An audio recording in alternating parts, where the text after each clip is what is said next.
Good evening. Hi, How are how you are doing you? this evening? I'm I'm doing well. I'm doing I good too. Yep. We are gonna have our amazing weekly coffee and conversation, and we stream it live on YouTube. So this is fun. It's nice. Is it just This for San Diego people? Because I know no, it's no. oh, okay. That's why we do it. That's why we do it online rather than in person. So that way Okay. other people can join us as well. Okay. Let me hide my face then if you guys are gonna be streaming it. Sure. And people kind of straggle when they come in. So, the room will fill up by 7:10 Pacific time. Okay. What are the main topics? Well, we go over, by the way, we're streaming right now. I thought I'd let you know. Um, so we go over news that happened in the last week, and a lot of the news that we cover are current events. We also talk about history, philosophy, humor, fluff news pieces. We have a Nice. shorter list of topics tonight than usual, but we're going to go deep. We're going to talk about vaping, the Ten Commandments law that just passed in Texas, where they're going to be expected to post the Ten Commandments in every public school classroom. We're going to talk about immigration. We're going to talk about Elon Musk leaving his job at the White House. Hmm. We're going to talk about corruption at the White House. We're talking about the CDC. We're talking about an ICE raid that took place in San Diego this week. And yeah, and then about health. We're talking about health and anything else Nice. that comes up. Yeah. And oftentimes, if we have a lot of topics, we'll just cycle through them quickly. What we do on Saturday evenings is this is our chance to go over the news from a whole host of perspectives because there's typically a lot that happens during the week. And Right. this is our chance to go on and just we've been doing this off and on for the last 17 years. And with that in mind, um, I started I started broadcast. We started broadcasting it on YouTube a couple weeks ago because we think, with everything that happens, we're flooded.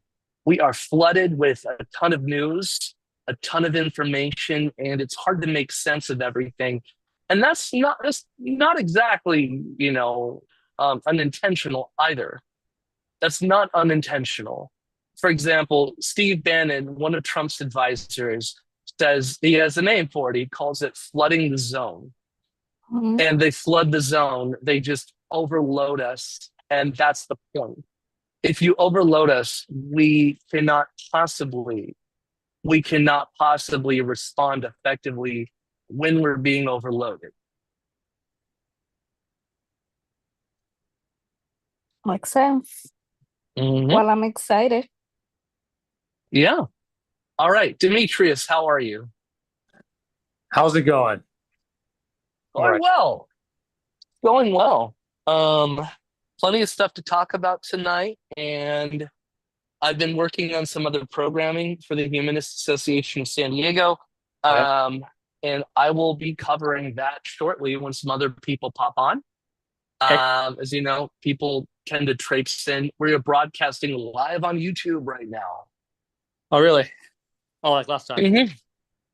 Yeah, I decided, well, shit, let's see what happens. Let's see if we get an audience. And it's fun. Like the whole going on YouTube can be kind of fun. And let's see if other people tune in. Yeah, you need somebody who already has a lot of subscribers to say, "Oh my God, I came across this video and it was so awesome," and put it on their feed. You know what? I'm gonna make a note. Do you know who Aaron Ra is? Yeah, I've heard of him. Oh yeah, yeah, yeah, yeah. I definitely know who he is. Yeah, he with Seth Andrews, he does stuff. Yeah, cool. I'll just ask Aaron to share. So, how was your week? Me? Hmm. pretty shitty, but I'm not gonna do it. What Pretty, happened?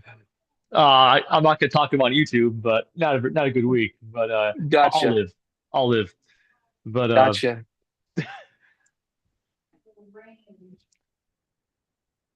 Hey, Willem, welcome. And we are streaming on YouTube right now so other people can see what we're doing and get some of this glorious self-indulgent talk.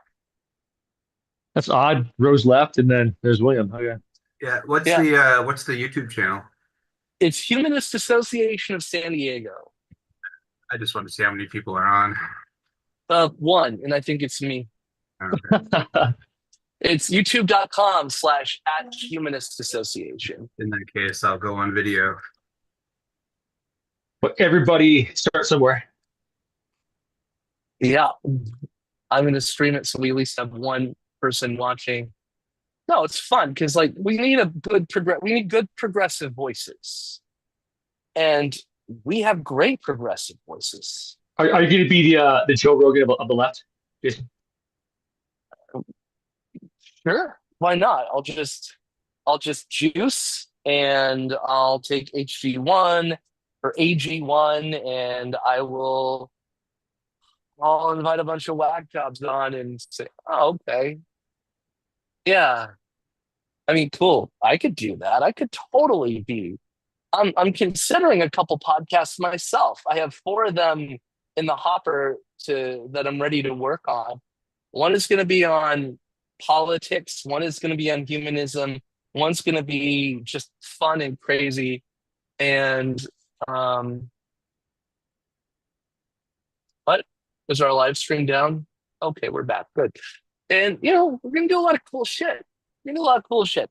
So yeah. All right. People are gonna come on, but I'll just get started because this is the usual. So upcoming events, I started putting our old style of calendar together. And we have plenty of content coming up.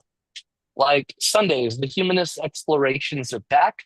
Sundays, 2 p.m. Pacific. For this month, we have Immigrants in America. Next week, we have Men's Mental Health. It's Men's Mental Health Awareness Month. Then we're going to talk about African American humanists for Juneteenth, followed by World Humanism Day. And then for the last Sunday of the month, we're going to go over our secular founding fathers. Then other events we have going on. Next Sunday, before we talk about Men's Mental Health Awareness, we're going to have a beach social. We're going to participate in one of the protests that's coming up on the 14th. Then we are going to have a human rights workshop on Thursday, the 19th. And more is going to come together. So we're going to build ourselves back up as a strong and powerful community organization again. And I'm making plans on going to regularly speak at the city council because we need some good, strong, progressive voices. We have a city council in San Diego, including the mayor. Everyone on the council, including the mayor, is a Democrat. And we're dealing with bullshit from the federal government. We're going to talk about that a little bit later because the Department of Homeland Security has declared most of the cities within the county as sanctuary cities, and they're targeting us. They also had a raid on a restaurant in South Park the other day, and people in the neighborhood stood up and fought back. They tried to prevent the ICE van from moving, and they used flash grenades to disperse the crowd. These deportations are not what we want in San Diego. In fact, we're angry about it. And I'm going to go to the city council, and I came up with a title for myself when I go to speak at the city council. It's alliterative. I'm going to call myself the Sage of San Diego. Why not? Howard Stern looked at the fact that Michael Jackson started referring to himself as the king of pop. And Howard Stern referred to himself as the king of all media, saying that, hey, if you call yourself the king of all media, they'll just start referring you to that. And now everyone calls Howard Stern the king of all media. I'm going to call myself the Sage of San Diego. I'm gonna I, say just San Diego. I'm a huge Howard Stern fan. I know so much about Howard Stern. For almost over a decade, I never missed a broadcast. Oh yeah, and honestly, I love Christina, even though she can get a little bit trying at times. And last week when Christina made a comment, I felt like it was Bobo finally asking a good question. Suzette, how the hell are you? I'm still alive. Fuck, I wasn't sure. Good, Oh, good, I didn't good. even talk about it. It's like, yeah, I heard about. I saw somebody on Blue Sky posted what was going on in San Diego. It's like, just when we thought it couldn't get worse, it does. I mean, it's. I can't take too much more. I don't think any of us can. I don't get it. I just all because of this brain dead, orange faced, wig wearing, obese, golf club up his ass moron who isn't qualified to do anything is occupying the people's house. Eh, I'm Yeah, sick of this. I'm so sick of this. You know what? I heard a quote today and it just rattled me. I'm just going, this is like a nuclear bomb, and leave it to a woman. And not only just a woman, we're talking about the woman, Hannah Arendt, quote unquote. God, yeah. let me get it right. Are you talking about from the origins of totalitarianism? Yes, but wait. This is before she even wrote that. This is, we have a right.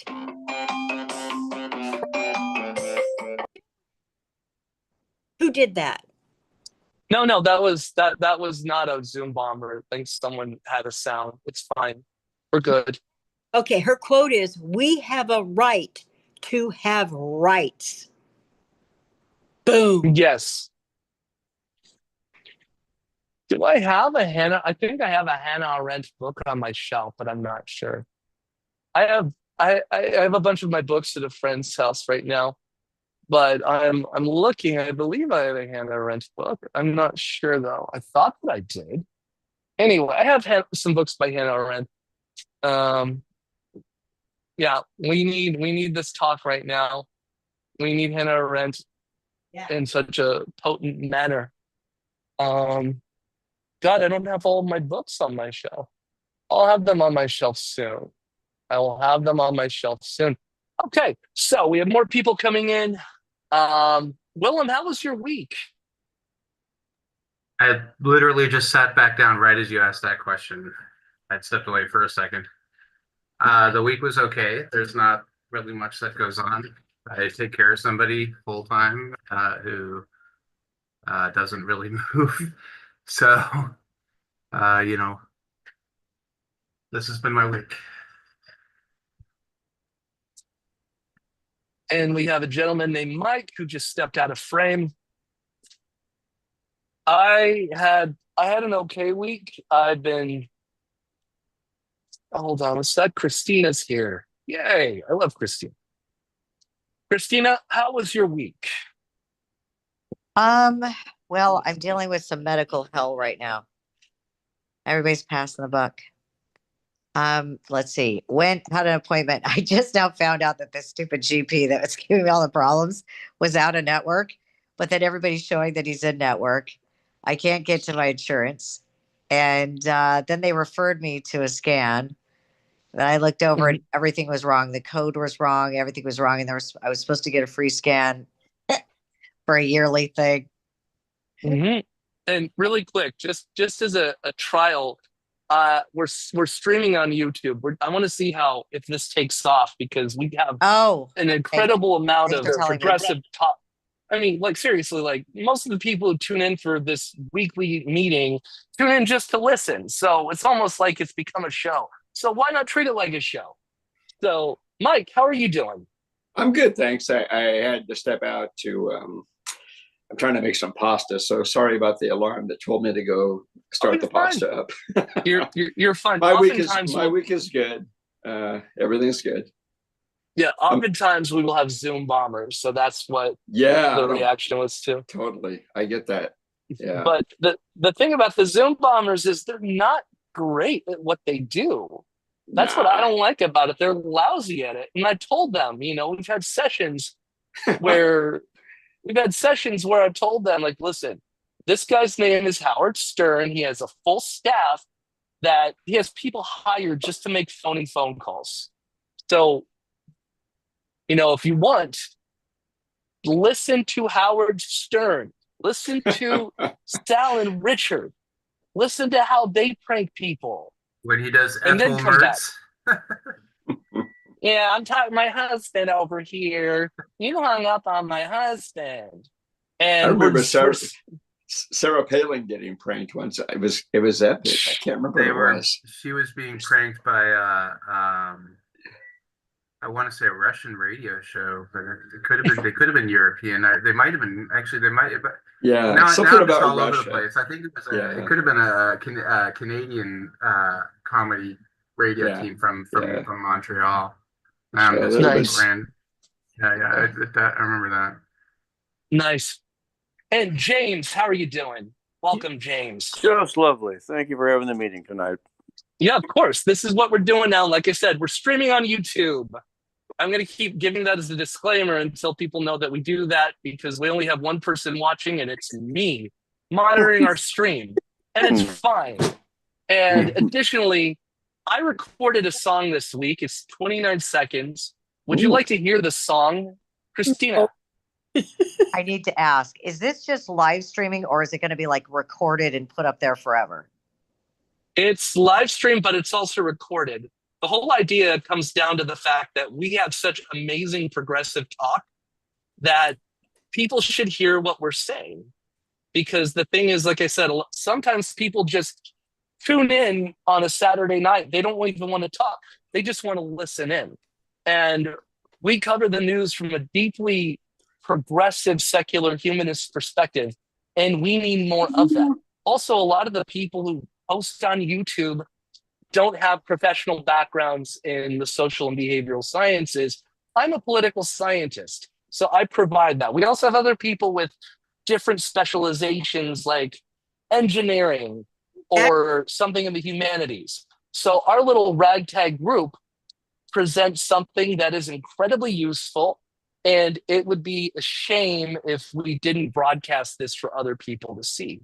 Well, Jason, just so you know, I made a policy difference on the community where I live, and that the manager was in her newsletter every month was in one of the she uses one of the pages of the newsletter as her personal diary, and she was referring to God and the Lord, and definitely making people that didn't share her personal religious views feel discriminated against, you know, the usual stuff. So I made a complaint with Freedom from Religion Foundation, which I am a member, and I'm also a member of American Atheists. But I went with FFRF, and they filed a complaint with the top management people, who then sent them letters. Well, it took a couple tries because I kept sending them examples of what she was posting, especially at Christmas and all the holidays, about God is this and the Lord, and just that, come on. I felt like I was living in a church instead of a community program, because we've got Sikhs that live here, Jews that live here. There's a broad spectrum of people, and there's non-believers that live here, not just myself. I found out. So anyway, it took a while, but the manager had now stopped referring to God, and she still uses the page for her personal, I'm on vacation, we did this, we did that. Nobody gives a shit, but she stopped it. So a policy change They did not admit any wrongdoing, of course. They did. They adopted the right wing. Now, apparently, the owners are right wingers, Trump supporters, same as the manager, and they are from the South, of course. And anyway, I, put on my activism hat and instigated and initiated a policy change. What organization was this? Huh? What organization was this? What do you mean, what organization? Who is the newsletter and who is the person in relation to? This is a HUD property. This is federally funded property. Okay. And it's also state. They get not only HUD money, they also get California tax credit. And California has very strong, just like HUD has very strong church-state separation. When you get money or tax credit, you cannot force your religious views. So it's a housing community. Yes. Yeah. Okay. Yeah. For seniors. I had kind of a softer version of that experience at work. I worked at my last job at a charter school. Obviously they're not religious, nor were they particularly religious, but it was a school run predominantly by, so the founder of the charter school was from Ghana. And so a lot of the teachers were also from Ghana. And the Christian religion just filters in, like even when it's not official. And so like one of the principal was also a reverend, even though he didn't perform that function at the school, right? But there were certain Christian, but you could see it like maybe a cross somewhere, whatever. So I brought in a small Buddha statue, right? Because even if I'm not religious, I still value like the concept of the Buddha as a sort of psychological thing in terms of meditation, but there wasn't really anything to it. It was just a nice decoration that I put on my desk, and I was told to remove it right away. And my immediate response was like, well, because it weirded them out. And my immediate response is like, I could have sworn I saw one of you guys wearing a cross on a necklace once, and that's not a thing. Yeah. But I didn't make a big deal out of it. It wasn't. So I follow constitutional cases pretty closely, and you folks may have heard of this one, but last week the court tied 4-4, very rare, in a separation of church and state. It was a charter school, which was religious in Oklahoma. Yep. And Barrett recused, which is good because she probably would have voted the wrong way. So it was very close. Didn't she recuse? I mean, that's what I said. She recused, and that's what caused the tie. So the lower court ruling, which went the right way, still stands because the Supreme Court did not affirmatively knock it down, but it was very close, right? Because Barrett, thank goodness, she recused. I mean, some of the Supreme Court justices would not recuse in that situation. Thomas, for example, that guy will never recuse himself. So she had the ethics to at least do that. Well, but anyway, did she recuse due to any kind of potential conflict of interest? That was my first. Yeah, it was a conflict of interest because she was involved actually in the case in a kind of a peripheral way, but enough that I think she should have recused, and she did. But anyway, it was close. Because her and other law professors from Notre Dame apparently were working on that case, and she said, "You know what?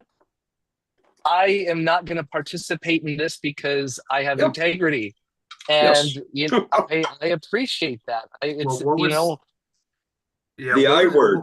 What was the so if it's an even split, is there still such a thing as a counter opinion or a counter argument? No. What happened is, because I'm just curious about the 4 that voted that thought that federal funding for a religious charter school was A-OK. I'm just wondering what their rationale was. It's a rationale that says that there's what you're doing, dissenting opinions, right? Each justice has to write a. They don't have to. They can just simply vote. But if they feel strong enough, they can. Okay, so they might not even if they feel strong enough. They will only write a dissenting opinion if they disagree, and they will only write a concurrence. They will not write a concurrence if they agree with the decision completely. They will only write a concurrence if they agree in part. They'll say, "This is why I voted for this, but I still have reservations." All right, And so they didn't do any of that in this, and so we might not know what the I rationale. haven't had a chance to look at it, but typically what it is with this court is it's a matter of saying that if you withhold public funds from a religious organization or a religious individual because they happen to be a religious organization or a religious individual, what you're doing is you're substantially burdening their ability to practice their faith. And typically, the Supreme Court, until recently, has erred on the side of, and this also go like Shemp versus what is it? Shemp versus Pennsylvania, Mhm. the one about school prayer, saying, "Listen, let's look at this. Even if the prayer happens to be as bland as a saltine, they didn't say saltine, but even if it's as bland as a saltine, it is the state prescribing religion." Right. And we like to use something that's called the Lemon test, even though that's not technically the holding or established precedent. It was in a concurrence in this case of Lemon versus Kurtzman, which was about giving federal or giving public dollars to religious schools. They in that case they said, well, we can't do that because we have to stay neutral. And the Lemon test in Lemon versus Kurtzman, like I said, that was through a concurrence, it it articulated what the government's position should be. And the government's position, and really quick, does anyone know the three prongs of the Lemon test? I used to know it, but it doesn't, I can't right now. All right. The government's action can neither advance or inhibit religious practice. Okay. Secondly, the government's primary purpose of the government's action has to be secular in nature. Right. It doesn't say secondary purposes because, you know, things might happen, and any number of outcomes might occur from a cascading series of events. But lastly, it cannot result in the excessive entanglement of church and state. And even the Baptists for a long time were against receiving public funds because they have a saying, with government shekels come government shackles. And it's just a good rule of thumb to keep church and state separate, because what happens, and this is from another concurrence, this one, which was about creches on public property, in Lynch versus Donnelly, the concurrence of Sandra Day O'Connor said, and this was brilliant, this was beautiful. It was a big, beautiful concurrence. She said that when you allow the government to take a particular position on, no, this one was another one. This one was a prayer by a school coach. Sorry. There's so much. I haven't studied this in a while. All this stuff is in my head, but not easily filed for easy withdrawal. But Sandra Day O'Connor, regardless of the case, she said that when the government takes a position on religion, what it does is it sends a message to believers that they are political insiders, and a message to people who don't believe in that way that they are political outsiders. Yep. And the government does not have any business trying to determine what legitimate religion is or not. It's a private matter. And that's the way it should be. Keep your religion to yourself in your home or with your friends, and keep public spaces and the operations of public governance equal. Right. And you never know. It might just turn around. And by the way, about HUD, about the Department of Housing and Urban Development, Scott Turner, who was a football player, and then he was on the San Diego Chargers for a while, and then he ran to fill Randy Duke Cunningham's seat when it was vacated when he was sent to prison. He failed to achieve that seat. He moved to Texas. He got on the Texas State House, and he's also an associate pastor of his church. And from that church, he has an honorary doctorate from the Dallas Baptist University. His name is Scott Turner. Yeah. And as we're getting started today, because there's a lot to talk about, I want to play you with. Go ahead. The other thing that she was doing, the few times that I went to our luncheons that we'd have, like during Mhm. holidays, Christmas, Thanksgiving, she would lead the group in a prayer to God and Jesus and the Lord. It was like, are you effing kidding me? I could not believe it. But then it was like, Simi Valley is notorious for JWs. They are like cockroaches. They're everywhere. What are JWs? Huh? Jehovah's Witness. Oh, okay. Yeah. It was like it was like I could not believe it. Now there's a new problem, but it might be resolved because I've taken a lot of pictures and they know I've taken pictures. Some of them, it's not the manager this time. It's some of the tenants who are JWs. They have like a sandwich sign that you sit on the ground that is promoting JW Bible study that they put in the parking area. And so I've taken pictures. So I'm going to be filing a separate complaint regarding that. And I don't know if FFRF is going to follow through, but I'm going to go ahead and file it. I've been encouraged to do so. So I'm on it. Let me tell you, I'm on it. Can you do me a favor? Can you please go to your local Kingdom Hall and just report back to us if they have a no soliciting sign? Oh, when I first moved here, I got all kinds of crap in my mail. They had my name, first and last name, my exact address, including, so somebody here, which I suspect was the manager, gave them my information. They were sending me all kinds of crap, and I would send it back to them. And I put specifically, and I did not mince words. I said, keep your effing religion to yourself. And I mailed it back to them, and it finally stopped. Yeah, but no, Suzette, just go to the local Jehovah's Witness church and report back to us if they have a no soliciting sign on their door. No, because I'll get nasty. I'll get so they're always at the library. I have to walk by these idiots. They're always by they sit in front of the library. I can't stand it. The performance, my performance artist response would be to make up my own super out there bizarre religion, like a Rashnish or something like that, and just like flood them wherever they are, just drown them out, like when they try to do like their prayers and stuff like that. Just bring your tambourines and Can't. My health is so bad now. I just don't have the strength to do it but I want to flip them off when I walk by. I just can't. It's just so like just go home, do something constructive. Well, there's one other thing that there are two things I would suggest to you, Suzette, on all of this.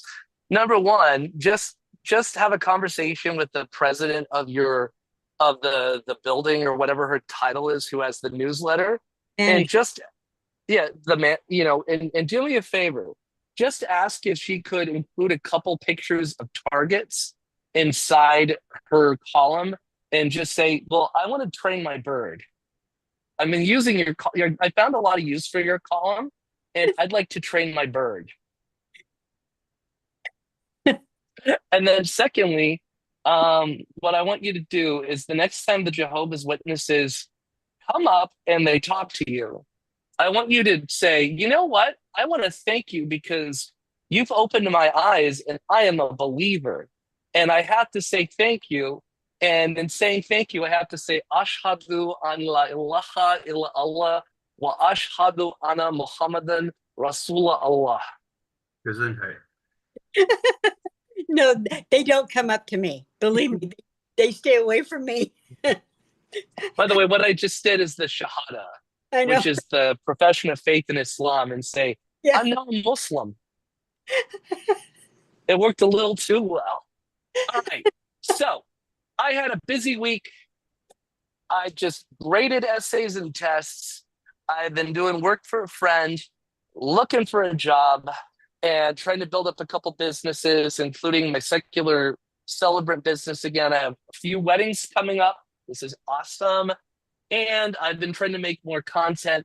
I wrote a song this last week. Would you like to hear it? I recorded it. Sure. All right. Christina, would you like to hear my song?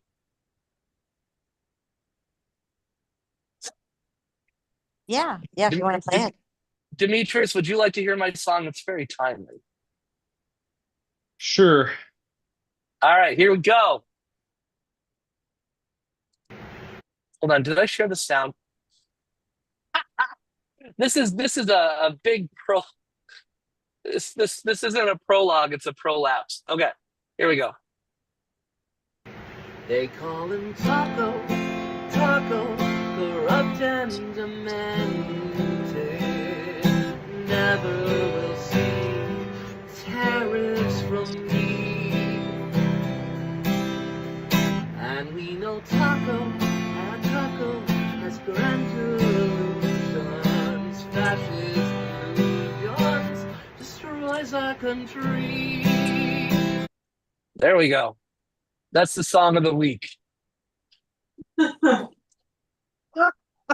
That's our protest song that we have to sing. We're going to talk about Taco Tuesdays. We need to have a protest every week called Taco Tuesday and sing that song, Taco, to the tune of Flipper. Does everyone understand what taco means? Yeah. Trump always chickens Out. out. Excellent. All right. Next topic. Eleanor Clift. All right. Upcoming events.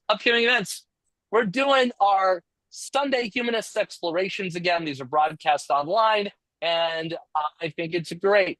We need to have these. These are deep explorations into a particular topic, not like Saturday where we're all over the place talking, having a good time, talking about anything that comes to our minds. These take on one particular topic.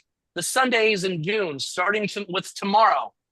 Immigrants in America. Next week, men's mental health, African American humanists, World Humanism Day, and our secular founding fathers.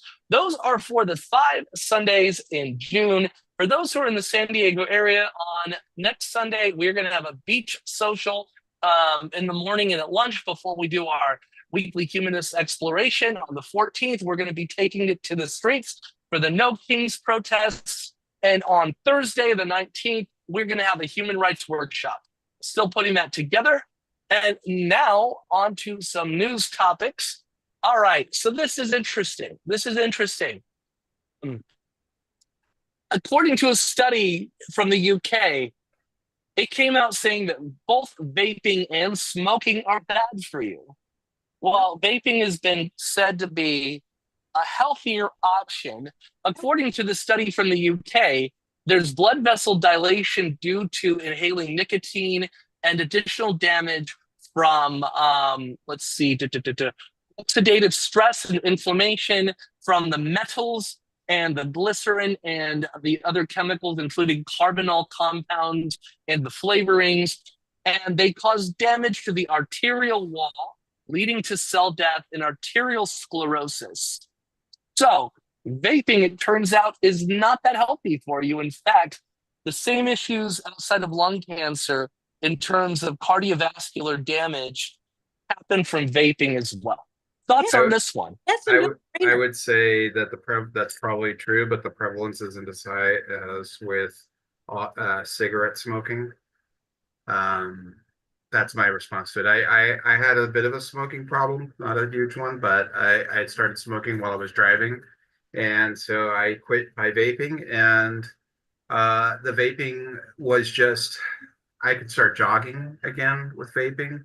And I gradually weaned myself off with vaping, and so I have few positive things to say for it, which I just did.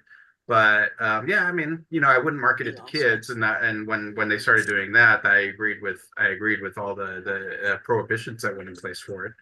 But yeah, what you said is correct. The chemicals and the glycerins and stuff like that are probably damaging, but in comparison to a cigarette, right? I mean, I'll take vaping over that any day. It's still nicotine, right? Well, yeah, but the nicotine. Okay, so what Jason did was he just described what the issues with nicotine are. But I mean, put like, and that's true across both of them. But then what cigarettes also have in them are so much worse. They have arsenic in them, Mm.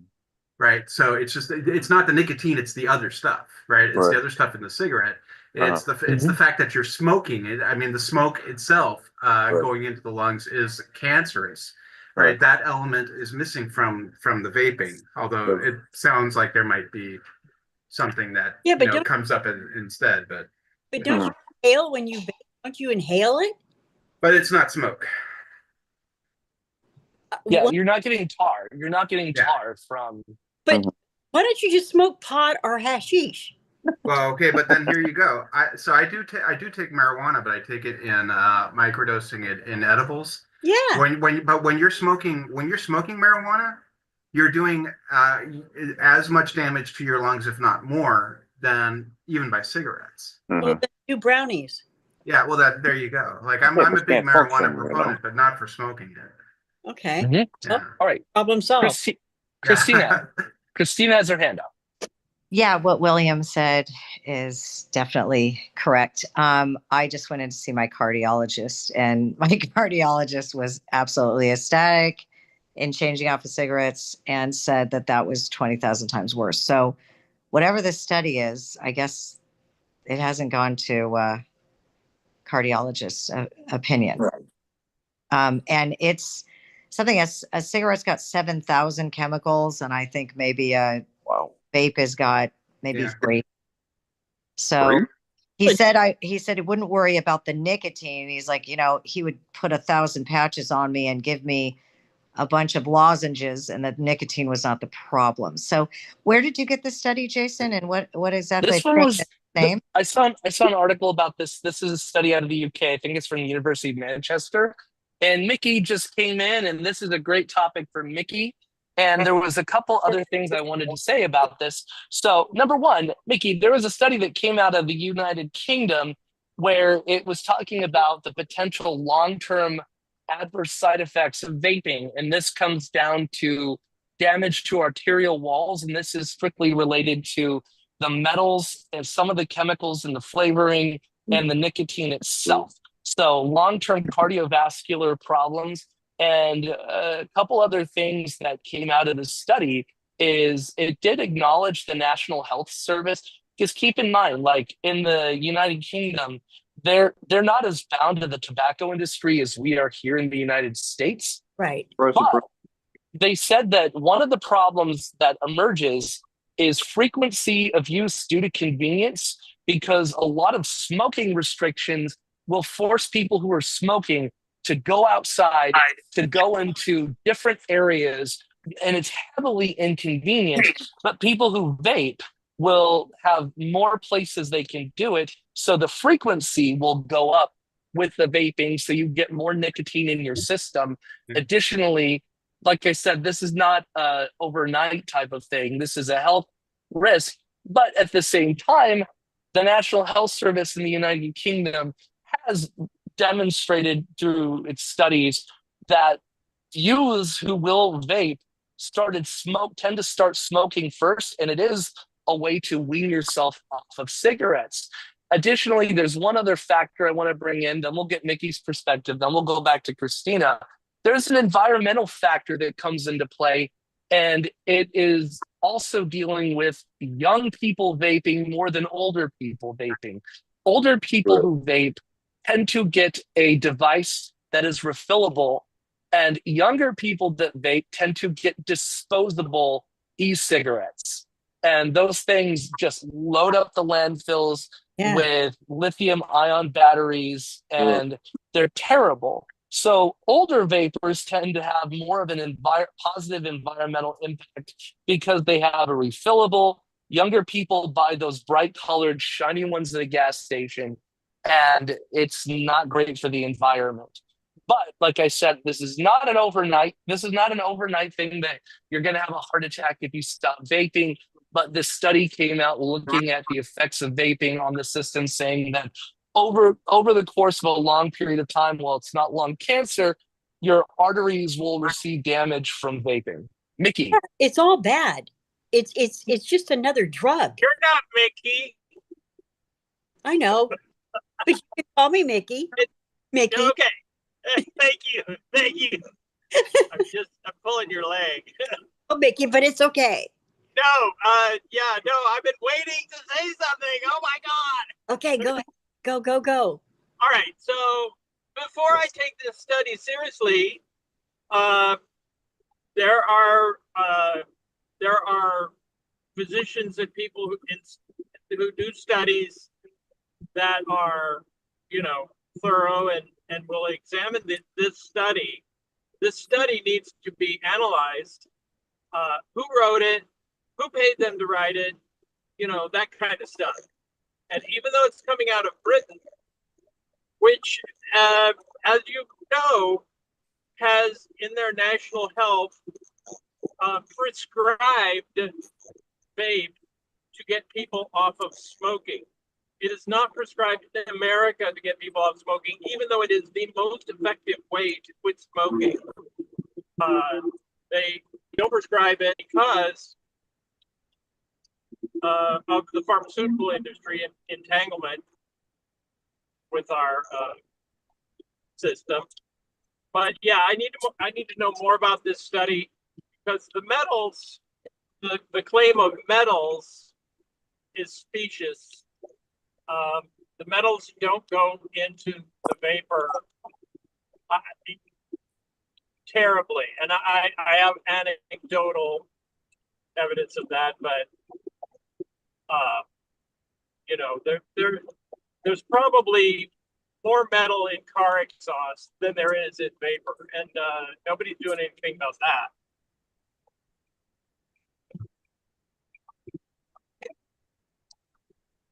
All right, Christina, there's a lot of points. I have so many questions about this study, and if I get the chance, I will do a little cursory research on it. Report back next week. Christina, do you smoke? No, not anymore. Oh, good. But anyway, I used to smoke while drinking. I want to wait then till Mickey's over. Yeah, because I've got some information that I found out. I stopped drinking. I mean, I used to. Owen, Willem. Stop drinking to quit So, smoking. can I talk or I don't know. Is it Go. right? Are you okay? Go ahead. Okay. So here's the deal. So we just had something on the ballot. Let me go a little bit deeper into the whole anti-vape scenario. Okay.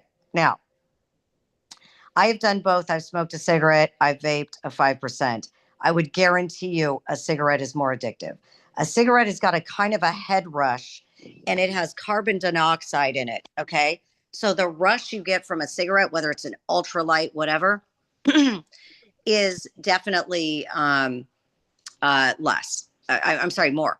Now, what just happened with who funded this anti-vape flavoring thing? Okay. First off, a teenager, if they can get a vape, they can get a pack of Marlboros, they can get a pack of Camels. The whole idea that a teenager is not going to smoke is some BS. Okay. We've all dealt, I don't know, some of the people are in my generation when they saw a whole bunch of young girls in the smoking area in high school. Okay. So this whole idea that they're just going to be attracted to the peach is actually not necessarily what they're going for, but that is paid for. That whole thing that we voted on, that the Democratic Party endorsed, was paid for by a cigarette company. Why? Because it was taking money away from the cigarettes. If you look at California, what is legal, the only people that made it past the FDA are Views and Enjoy. They are owned by JB Morris, okay? And that whole thing, if you, and there is vape stores that are going, hey, they will sell you other stuff that to me, it's tobacco flavor because I'm not looking for the flavor at this point. But when it really comes down to it, that has nothing. It's all, a lot of this is BS. Okay. And they're funding these things and funding these stories because, and these studies, excuse me, so they can get out. But I do want to say something. It's not healthy. It's not healthier than breathing fresh air. Yeah. Obviously. But if you're looking at somebody who has been a smoker for years and years and years, okay, the cancer, the way that they will go through and get a medical check, and the only thing they want is another cigarette. Okay. It is saving lives in cancer and all of these kinds of things. So, for the most part, the fact they am backing out, if they wanted to make it healthy, they would have lowered the nicotine. Okay. But they didn't. They went off on flavors. Why? Because cigarettes can't have a flavor. So, when it comes down to it, a lot of this crap now, UK is good usually because they're doing the aspect of a cessation, meaning, to help you come down from cigarettes. But to give a smoker no other options, okay, put them in with a whole bunch of freaking patches and lozenges that take a longer time to do that, and just go, I don't know. What we're going to do is we're going to fill the airwaves with all of these supposed young people that just want to vape because of it's fucking peach flavor. They want to vape because it's nicotine. And they didn't do anything about lowering the nicotine. They didn't do anything about going, gee, maybe we don't want Dioxyl. And there's every flavor is different. So they can't say the metals. I mean, what did they pick? Some that had metals? Like, what I'm saying, there's a lot of BS. And then if you say, oh, wow, it's from China, maybe it was because of an American study. Nope. All of them are made from China. And guess what? When I'm doing a Views, which is the one that's okay, supposedly in California, it burns your throat. It's really uncomfortable. You know what I mean? And that is owned by the cigarette companies. So we've got to see who is funding it and what's going on and what's the deal. Then I go into my cardiologist. You can ask Peter. He was like, oh my God. He's like, vaping is so much better. He's like, you're going to be able to walk. Your lungs are going to be better. All this kind of stuff. And he's just like, it's amazing you did this. It was super hard to change from a cigarette to a freaking vape. The hardest thing I've ever done. And so, and if you can hear in my voice, my throat is trying to get some of the tar up. Okay. So my throat's kind of going in and out or whatever. That's my body healing. So, I don't know. Sorry to rant. It's just very personal. No, rant away. Rant away. It's personal to me. Okay. Yeah, no, So- I'm glad for your experience, Willem. Yeah. So, no doctor is saying, hey, you like going outside and breathing and just hanging out. I recommend starting to vape. It's not healthier it's certainly less healthy to vape than it is to not.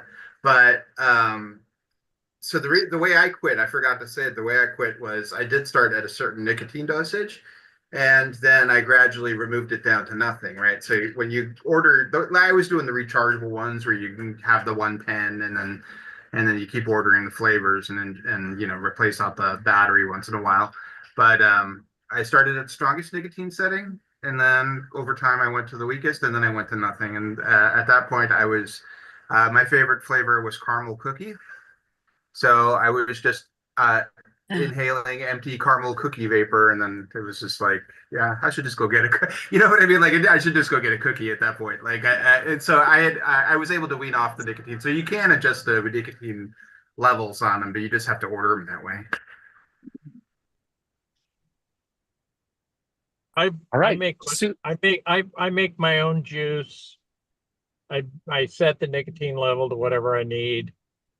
I rebuild my own devices. I don't use anything disposable. I'm not adding batteries to the landfill. Good for you. Yeah, mine was Can I rechargeable throw in what batteries. cigarettes are doing to the environment? Like Oh, yeah. cigarettes. This assumes that cigarettes are better, and because they leave that out. And I'm like, this is paid for by the cigarette company. A lot of these studies, they've got a ton of money. Well, for a while, the cigarette companies were trying to get in on it. Like, wasn't Juul bought by a Philip Morris or something? Like one of those. Like they were trying to see like cigarette companies, to be fair, are seeing, their market share decrease. They're seeing they're not the powerhouses they were in the 60s. So they were. I think for a while they were trying to move into this market. And I remember in the 80s they did something where they created a smokeless cigarette or some device or something like that. And the reason I remember it is because they put 800 million into promoting this thing that none of us have ever heard of because it failed so horribly. But it was a smokeless cigarette. I have to look up Right. the details. Right. Yeah. Yeah. Oh, and you can go to the doctors and they will prescribe something that's basically a vape, but it's like a nicotine inhaler to help you quit smoking. I What? gotta look that up now. Yeah, I'm telling you, this whole thing is going against like the medical professionals. Like you're saying that my cardiologist doesn't know what he's talking about. Okay, well, I used to smoke, and I quit in 1989. I watched my mother die of lung cancer from smoking. 1989, there was no such thing as vaping. No. It took me a couple of years and a couple of tries to quit smoking. Found it. I finally woke up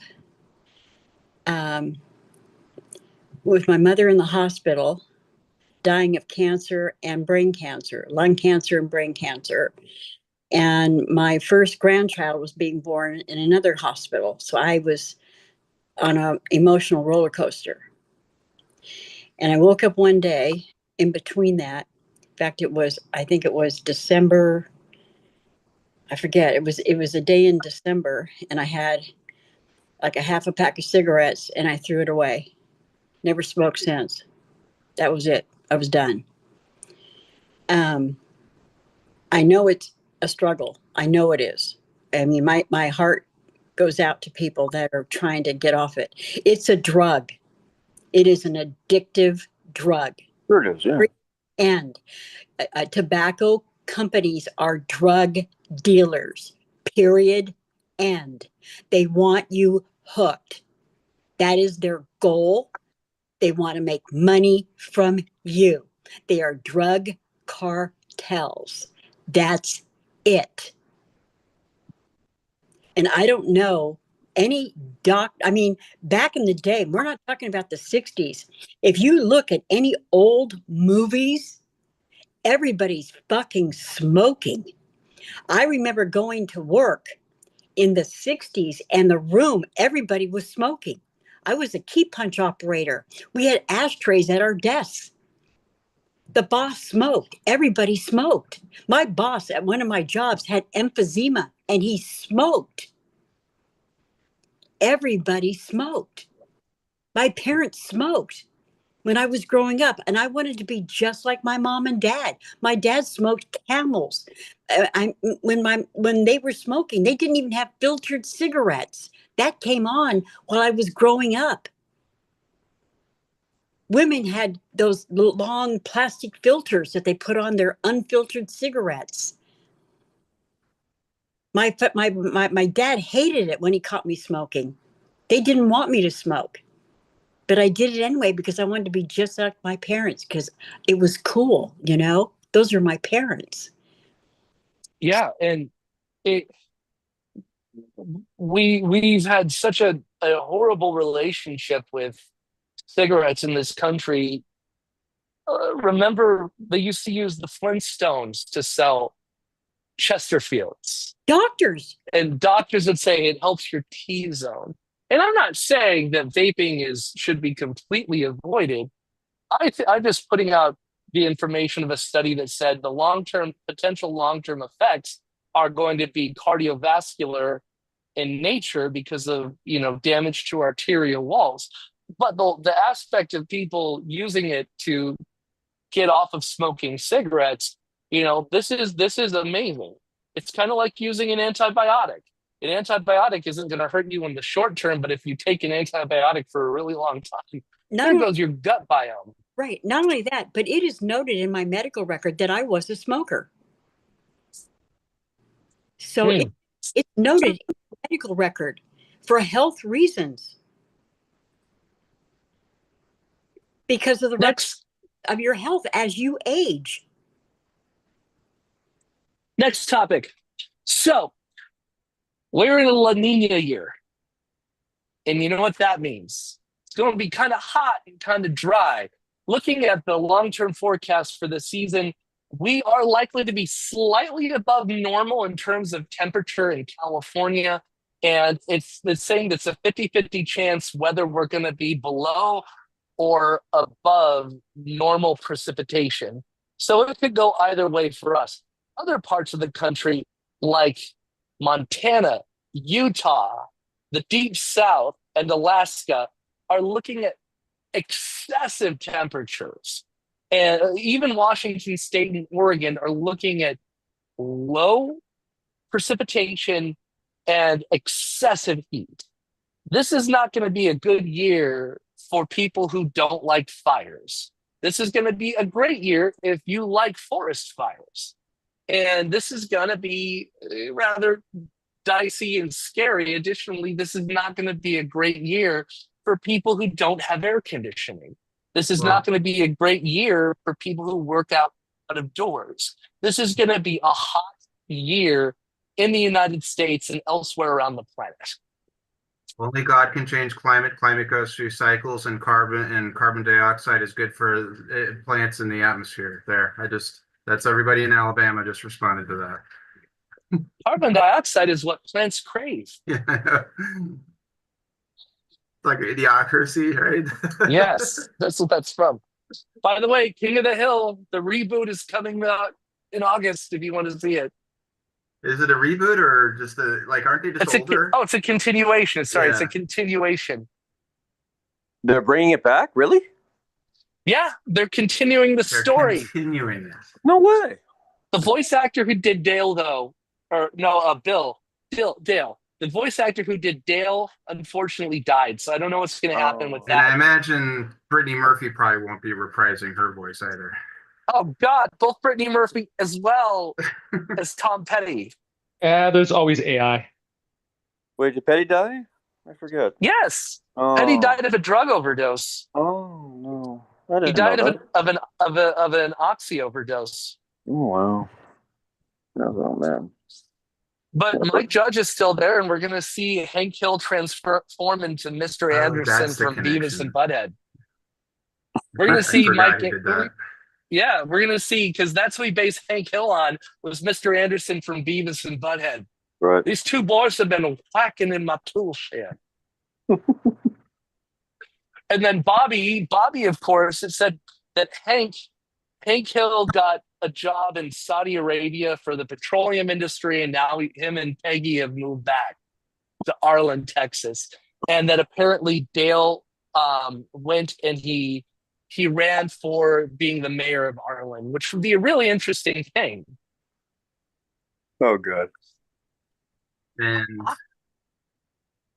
who is the wife? Peggy. Peggy became the national director for the bilingual language language coordinator for the Department of Education. Now I remember she always said she spoke Spanish and didn't actually. But she didn't actually speak Spanish. Right, so Me llamo Peggy Hill. God, I love the Kathy national Najimy. bilingual language coordinator. I love Trump Kathy administration. Yeah. All right, so next topic. Can I'll you give you a put in the topic. chat the link for the tape study, please? I saw it on Drudge Report. I don't know where it's at right now. I'll have to try to find it. Otherwise, just look up Manchester vaping cardiovascular study. That's what I would do. Okay, so the Texas State House, they meet once every 2 years. And for how little time they meet, considering how big and how populated Texas is, they tend to flood their calendar with terrible, terrible, terrible bills. And a lot of those bills focus on trans kids, because why not? And one of them was about mandating that every public school classroom has a 16 by 24 poster of the 10 Commandments. Lovely. In English, because the 10 Commandments, as we all know, were written in English. And one of the state assembly, I forget what it is, the state representatives, his name is James Talrico. He is from Austin. He was he was asking one of his colleagues who had sponsored the bill, what day is the Sabbath? Well, the Jewish Sabbath is on Saturday, the Christian Right. Sabbath is on Sunday. They were Right. deliberating this bill on a Saturday, and he said, "Well, would you mind if so the Texas state legislature, who's now requiring everyone else to post the Ten Commandments, would you mind if we don't discuss this bill on the Sabbath?" And the Wah, wah. the thing about this is, which version of the Ten Commandments are they Right. going to be? Right.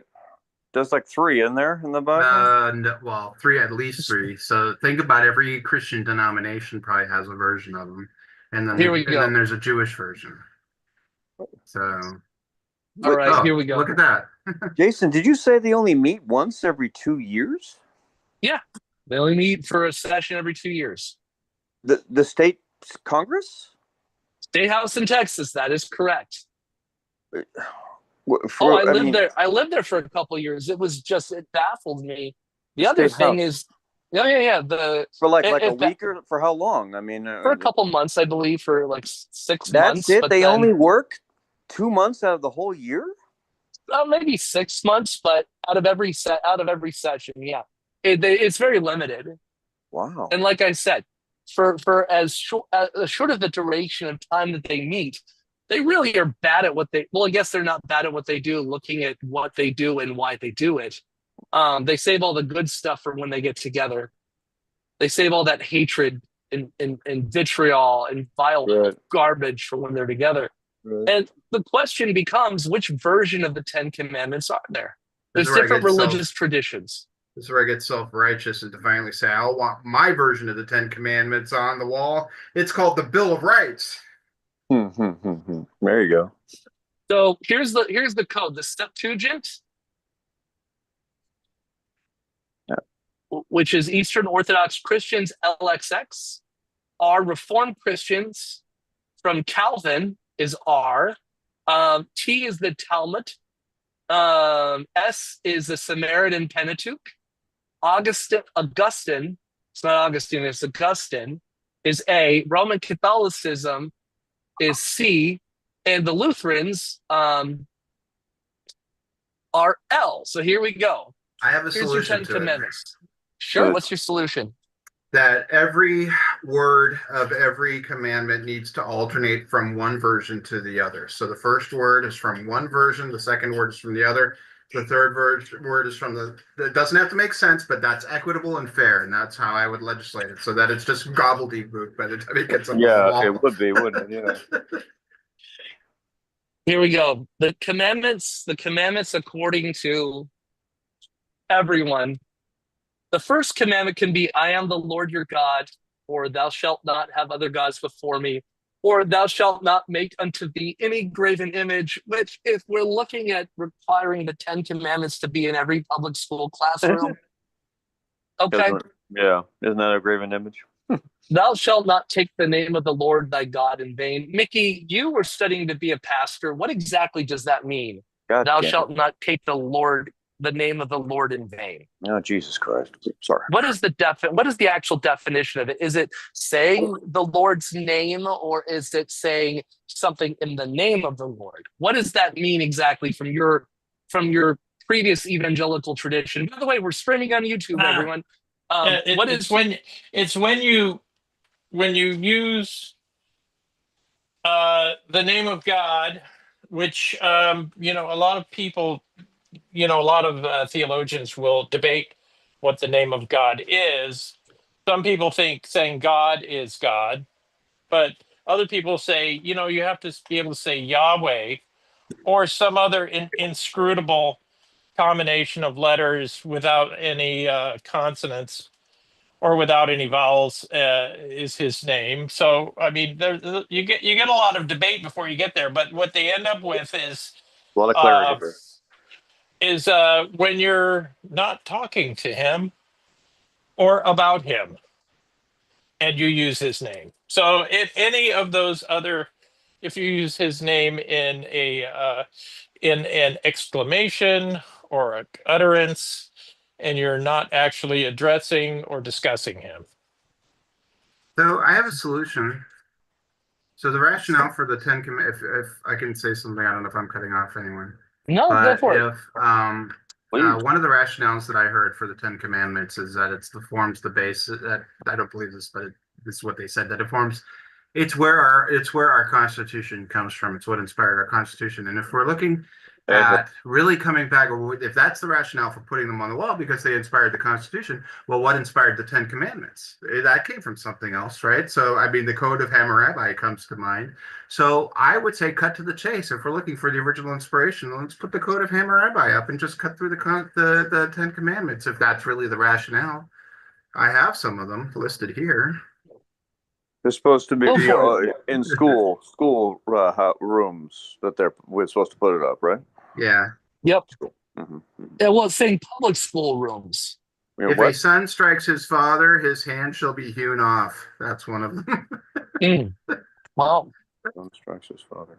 Wow. Well, if a man bears false witness in a trial and is shown to be lying, he shall be put to death. And, I'm actually with this one because I really think our whole legal system's gone downhill ever since we, started looking as soon as we turned away from trial by ordeal, honestly. I mean, trial by ordeal. Well, here's an image of someone taking God's name in vain or more intravenous. Cool. So don't take the Lord's name in vain. In vain. It took me a second, but I got it. Good job. All right, political cartoon over. So the other commandments, Christina, can you tell us the 10 commandments? Oh gosh.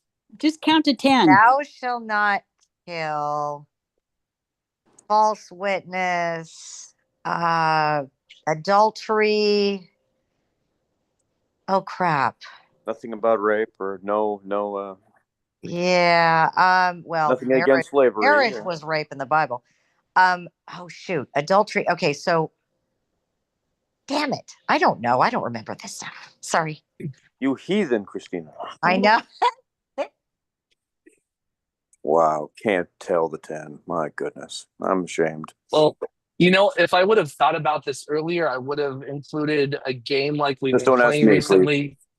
Well, hold on. I was gonna say that if I would have thought of this earlier, I would have created a game like we've been playing recently, Commandment or Porn Star.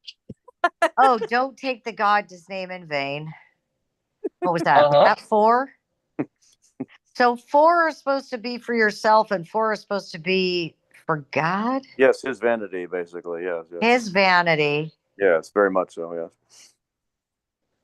Here they are. Dude. The first commandment is either I am the Lord thy God, or thou shalt not have other gods before me, or thou shalt make unto thee any graven image. The second commandment is either thou shalt not have other gods before me, thou shalt not make unto thee any graven image, or thou shalt not take the Lord's name in vain. The third commandment is either thou shalt not take the Lord's name in vain, remember the Sabbath day, or observe the Sabbath day. The fourth commandment, Sabbath day, or honor thy mother and thy father. The fifth commandment is I honor thy mother or thy father, or thou shalt not kill. The sixth commandment is either thou shalt not commit adultery or thou shalt not kill. This is like flooding the zone. Like, which version? The seventh commandment, adultery or theft. The eighth commandment, kill, false witness, or thou shalt not steal. The ninth commandment is either false witness, covet, or desire. So this is interesting. Thou shalt not covet, or thou shalt not desire. Oh man! They multiple choice. I would have just gotten them all mixed up. Thou shalt not covet thy neighbor's father before God does. Oh my God! God what gets to do it first. Mean? What's covet? Is that like desire? It basically it's the polite way of saying get it on with. Oh really? Okay. Like have sex with. Pretty much. Okay. You don't want your husband's or somebody else's wife or daughter or brother. To desire is simply to wish for something. To Yeah. covet has a negative connotation to it. It's far more intense. How can you have capitalism if you can't have coveting? Come on now. Ah, Thou shalt not covet thy neighbor's cattle. That's all Or- capitalism is. Capitalism is coveting, you know? Up at those sheep. Yeah. Willem's My- cracking me up. The basics My of, new shop is called the Covet Hut. The Covet Hut. Come on down to the Covet Hut. What are you coveting today? Come on down to the hut. Man, I'm really covering some nachos, dude. You got any? Covet the hut. Yeah. And, looking at this, thou shalt not covet thy neighbor's wife Mm-hmm. or his slaves or Oh, his come animals on. or anything come of thy on. neighbor. Jeez. What about this one? You shall set up stones, which I command you today. Doesn't DEI say, like, isn't slave a forbidden word? Can we prohibit it on that now that, like, DEI forbids every third word in the English language? What is this? This I is know S. it doesn't end slavery. You just can't take your neighbor's slave. But if you got Mm. your own slave, oh yeah, You're can cool. do all You can sorts of covet fun your stuff own with your It's slave. so you can covet your own slave. You can. You But then can. you're slave. I But covet a slave. no, they had no problem with that, like Abraham and Hagar. Oh yeah. You can have sex with your slave. You can beat You the mean- crap out of your slave. You can kill your slave. You just can't take your neighbor's slave. So You mean No, Hagar? you- that's where the can't- moral bar is here. Like Hagar the horrible? Is that who you're talking about? Mhm. Now Who's Hagar, Hagar? she's the mother of Ishmael. It's kind of like it veers Well, I into a haven't seen that Muslim cartoon thing, in kind forever. of. Yeah, Yeah, I remember reading that one on Sunday mornings. No, seriously. Yeah, she pretty much Hagar. gets raped, and then Sarah I didn't see beats that the one. crap out of her. She runs from the town, hides her baby in a bush, and I don't know. Yeah. It's pretty brutal. It's Yeah, it's Bible because That's way darker than the Hagar I read. it's because God promised Sarah and Abraham kids, but Abraham couldn't wait. Yeah, Christina Hagar the Horrible was a weekly. It was a newspaper comic strip in the 80s. Yep. Oh, really? Yeah. Okay. Yeah, that's where I was. That's like All right. Beetle Bailey and All around. Blondie and all that kind of stuff. Huh. Yeah. Sunday Comics. Shout out to a very good that you all should check out. I frequent YouTube. There's a guy named Trevor Pullman who does a channel called Believe It, but actually BELIEF, Believe It or Not. And he's a Canadian gentleman, very smart guy. He knows what he's talking about from the inside because he used to be a Christian, and I don't know which particular type of Christian, but and he went through a Bible college and so forth. Now he's an atheist, and he just does a lot of great work at debunking Christianity, or at least talking back to all the bad, criticizing Christianity and their bad thinking. And he did a whole series on the 10 Commandments, each one too. It's definitely worth checking out. Okay. He went through each. Hmm. He went through each commandment and talked about, like, thou shalt not kill. And there's people, these Christians are talking about, oh God, all these, oh, it's okay to do it in this regard, not regard. And it's like, oh my Right. goodness. Well, the death penalty, for punishment. Yeah. Mhm. Yeah, it's Thou like shalt my, not kill thy Takes neighbor's on- cattle before God covets them. Right. oh, the coveting. Good times with the coveting. God gets to covet the cattle first before you kill your neighbors. All right, so you just inspired me to make another comic.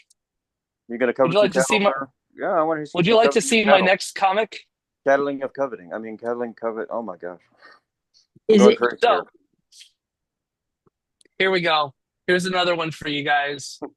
This is Abraham and Hagar the Horrible. Yeah, that's pretty That's much it. what he looked like. That's pretty good. That is him. Yeah. So that's it. Yeah. Let's see it. Where is it? Can you, Okay, It's now on do the shoe. Do shoe now. Do shoe. Just kidding. Ethan, can I ask a question for this evening? well, yeah, hold on one sec. Do you see No, you can't, what Chris. do you Oh. see what Hagar is saying? Kidding. I can't. You No, keep cancer. You need to. No, hard to see that. here Okay, and there. so it Read that. says Read that. so Hagar the horrible is saying to Abraham, "Rape me like Lot's daughters raped their dad." Oh, there you go. You're getting Can I sick, ask dude. a question, Jason, for you to cover something? Yes. I want to know, I've been arguing back and forth with some people, what exactly the Medicaid work requirements are in the big, beautiful bill that passed the House. I can Able bodied. explain it in broad strokes. I have no I don't I have to read the bill. We talked about it last week and I'd have to read the bill, but we're on a different topic right now. But Able I have bodied. an Yeah, I but have there's an a different reason for it, and I can Yeah. explain it when no one else wants to. and I had an idea, and this would be a really interesting thing to do. I have a nonprofit that I'm building up on top of everything else that I'm doing. Good And for it's you. a secular nonprofit. I'm rebuilding it. I used to run it. We used to do some big level stuff, and we saved a bunch of lives of people overseas.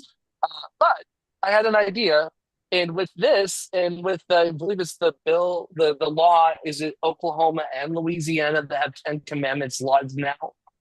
I want to get a series of 16 by 24-inch vinyl decals that you can stick over those posters. It won't damage the poster because it's a peel out stick on decal, and it would be the Bill of Rights.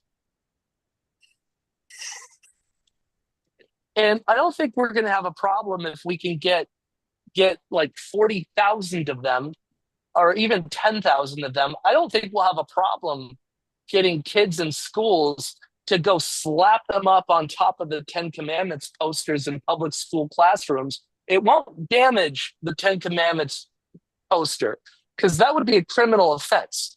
But to have the kids do a protest where they put on a stick on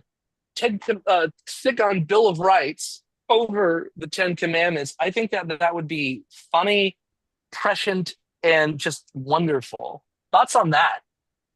Yeah, but those 10 commandments in the classroom, that's all going to be challenged. That's not going No, I know, but when they start putting those up, they're to not have going the student, it's going to to have the students. Oh, no, they're going to order them and they're going to put them up, but then it's going to get challenged, and then they're going to say, "Well, we're going to put an injunction on enforcing the removal of these from the lower court until the Supreme Court hears it." That's what's going to happen. No, they And with put them up until it goes through the courts. How can they? Because what's going to happen is that a lower court is going to put an injunction against posting them. Then another court, they're going to jurisdiction shop. And then another court is going to put an injunction against the injunction, allowing the 10 Commandments posters to stay up until the Supreme Court hears it. That's what's going to happen. Well, but And isn't it just, is it going to be Oklahoma wide or just part But of we or don't- just certain districts?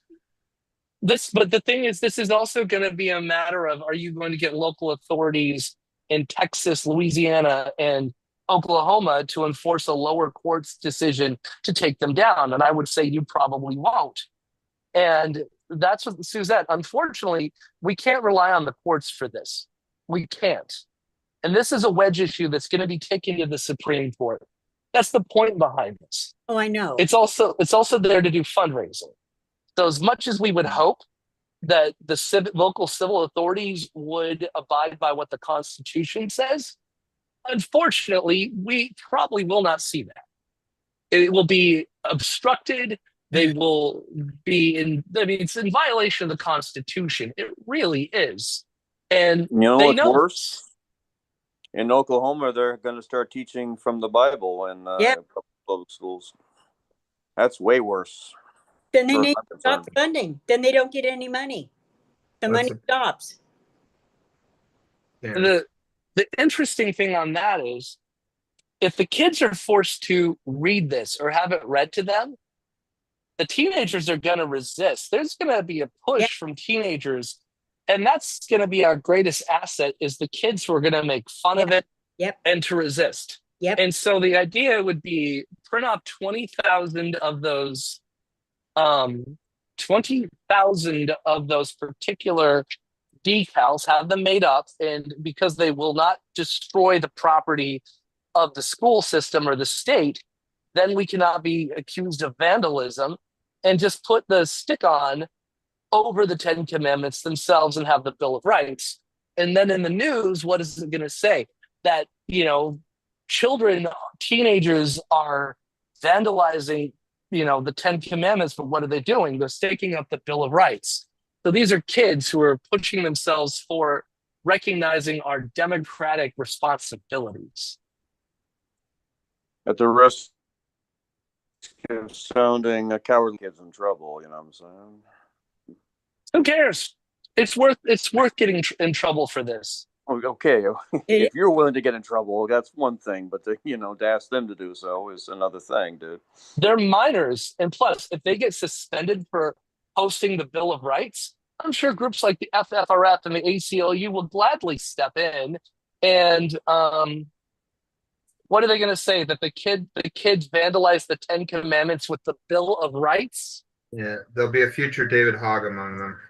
Yeah. Good. Yeah. Probably, yeah. Good. Yeah.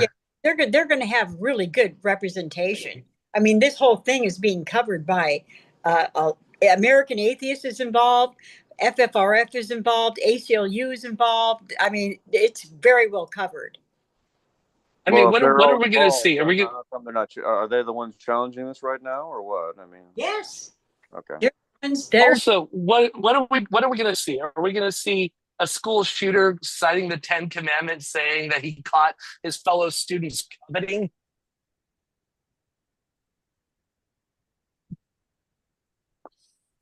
Anyway, next topic.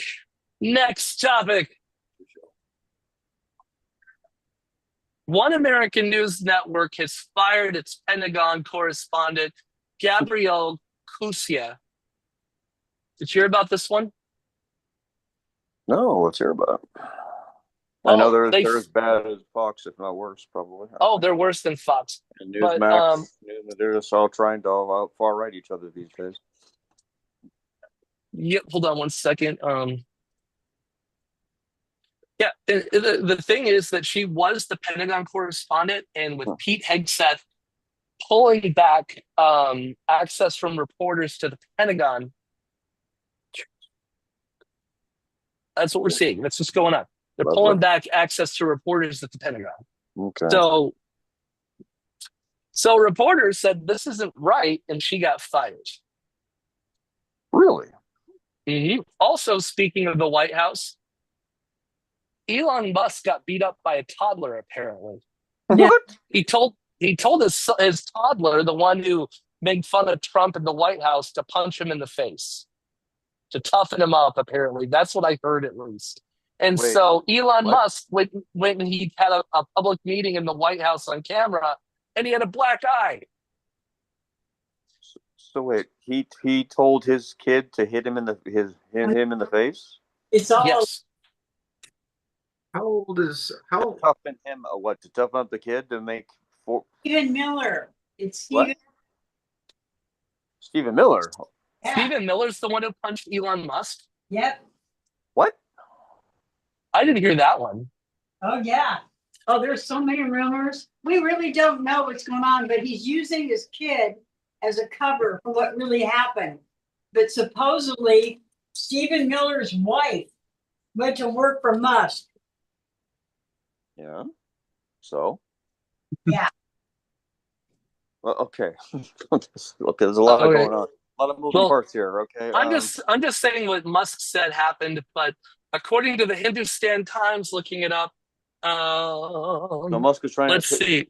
toughen up his kid and tell him, "Go and hit me in the face, to toughen up his kid." Is that what's going on? The rumors are saying, I mean, Elon Musk said that the black eye came from his son. I mean, it's great that he's being hit. That's But wonderful. the rumors are that the Treasury Secretary Scott Bessent punched him, as well as Stephen Miller. What? Dude. Wow. Yep. Good times, man. Good times. Nobody likes Musk. Everybody hates his guts. Oh, yeah?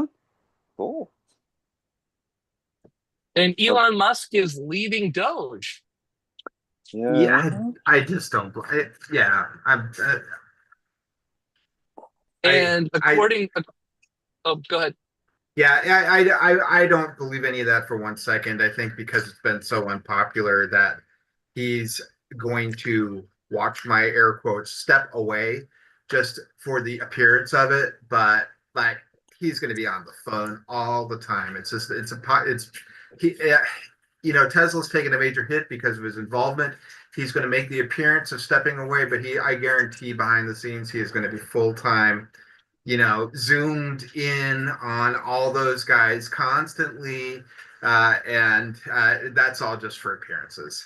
I don't believe that he's stepping away for a heartbeat. Mm-hmm. Well, apparently you wanted some rumors behind the scenes. I just do a big news grab from lots of sources. Sometimes I say the source, other times I don't. Let's see. He's already got all the information he needed. Supposedly, there is a really good source that feels very strongly that the reason why he came in the first place was to get as much information from our government to fuel his AI. AI requires an enormous amount of information, and that's exactly what he got. He already has everything he came for. He can leave now. He doesn't need anything else.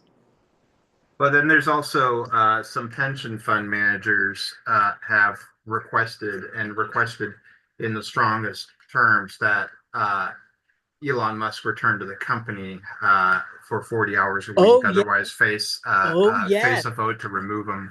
Yep. The problem with that is the reason why, my opinion only, the reason why the Tesla cars aren't bad. I mean, they're not worse or better than most other cars. But the reason why it's failing is because of him. Yes. He is now, by the way, if you look at we're now far enough into the USAID cuts to know the actual death toll. He can now be labeled a murderer, in my opinion. And so he will not recover his public image at all. And his company is tied so heavily to that public image.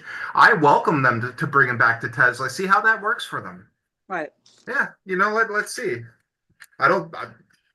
We're not even done with them yet. The takedown is not finished yet.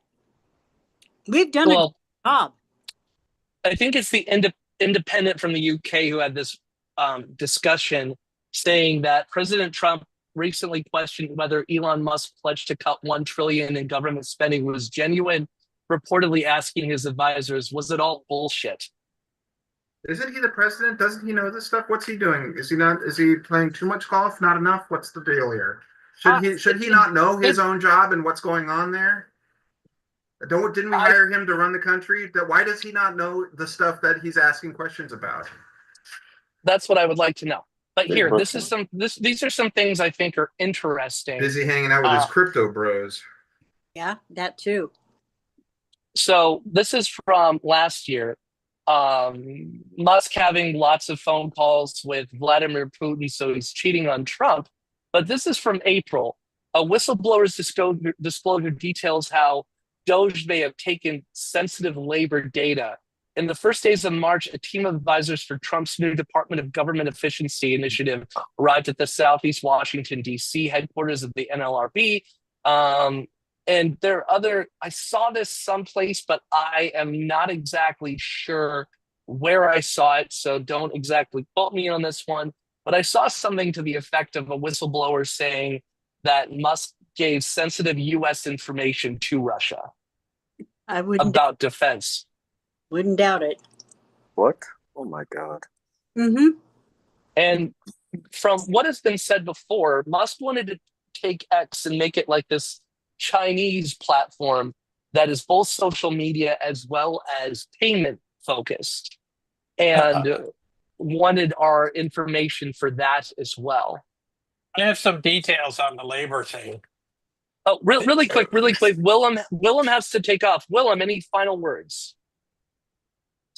Yeah, just for Christina, with the real quick on the Medicaid thing. very few people would qualify under that. You know, most people that are on Medicaid work, right? So the work requirement would affect very few people directly. The real purpose of it is to create another bureaucratic hurdle that everybody on Medicaid would have to go through, so that there's more chances for paperwork slip-ups. And the Office of Budgetary Management predicted that it's going to save money, but it's going to save money by the people being dropped. And the primary reason for the people being dropped is people not being able to, people who would otherwise qualify, messing up on the paperwork. So that the purpose of that is strictly to save money by making it harder for people to stay on Medicaid. Thanks, Well.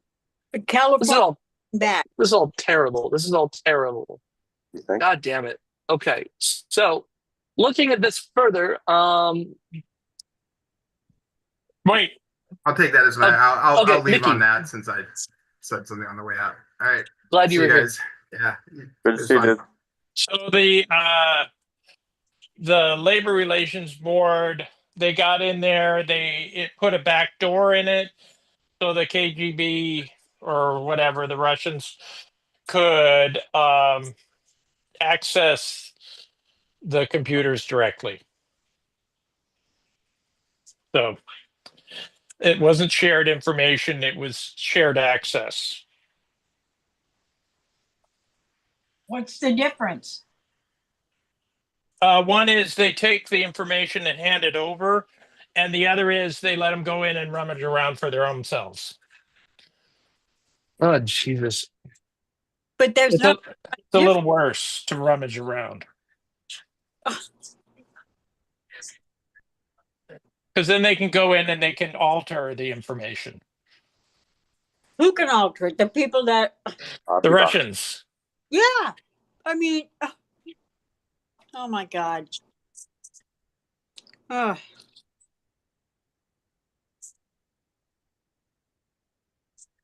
Hold on one second. All right. Let's see. Cool. All right. Just negotiating a wedding. I'm starting to do weddings again. And I have several lined up for June, July, and August. Good. And I guess this is a good time to fundraise. So money for me right now is very tight. I worked very hard for this group. For those who came in a little bit later, here's some upcoming events. We're doing our Sunday events. The topics for the next 5 Sundays are tomorrow, Immigrants in America, men's mental health.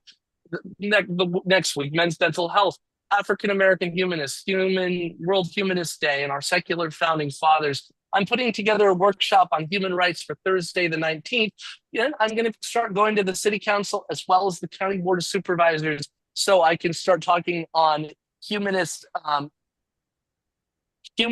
philosophical commitments in terms of human rights, etc. So I'm doing a ton of work behind the scenes, building this up.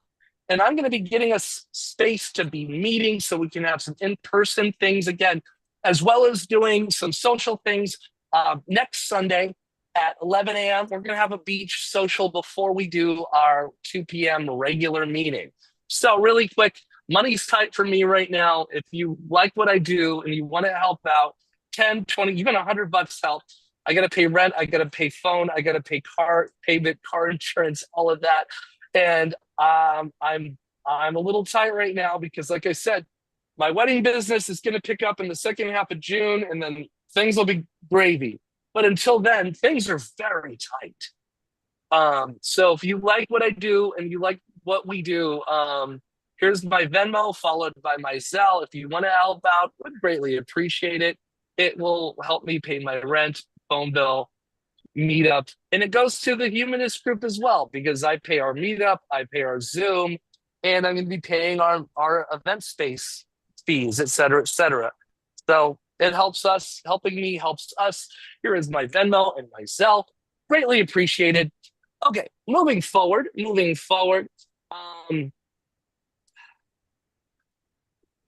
We are the federal government is going to be paying $5 million to the family of Ashley Babbitt in terms of a wrongful death lawsuit. I'm sure all of us are familiar with Ashley Babbitt. Yeah. He is one of the rioters who was pushing through a window on her way to the speaker's lobby on January 6th, and they were warned, don't come any further. We'll shoot. And she didn't listen. John Lovett, who does Love It or Leave It, he's also with Crooked Media and Pod Save America. He said it was worth the money.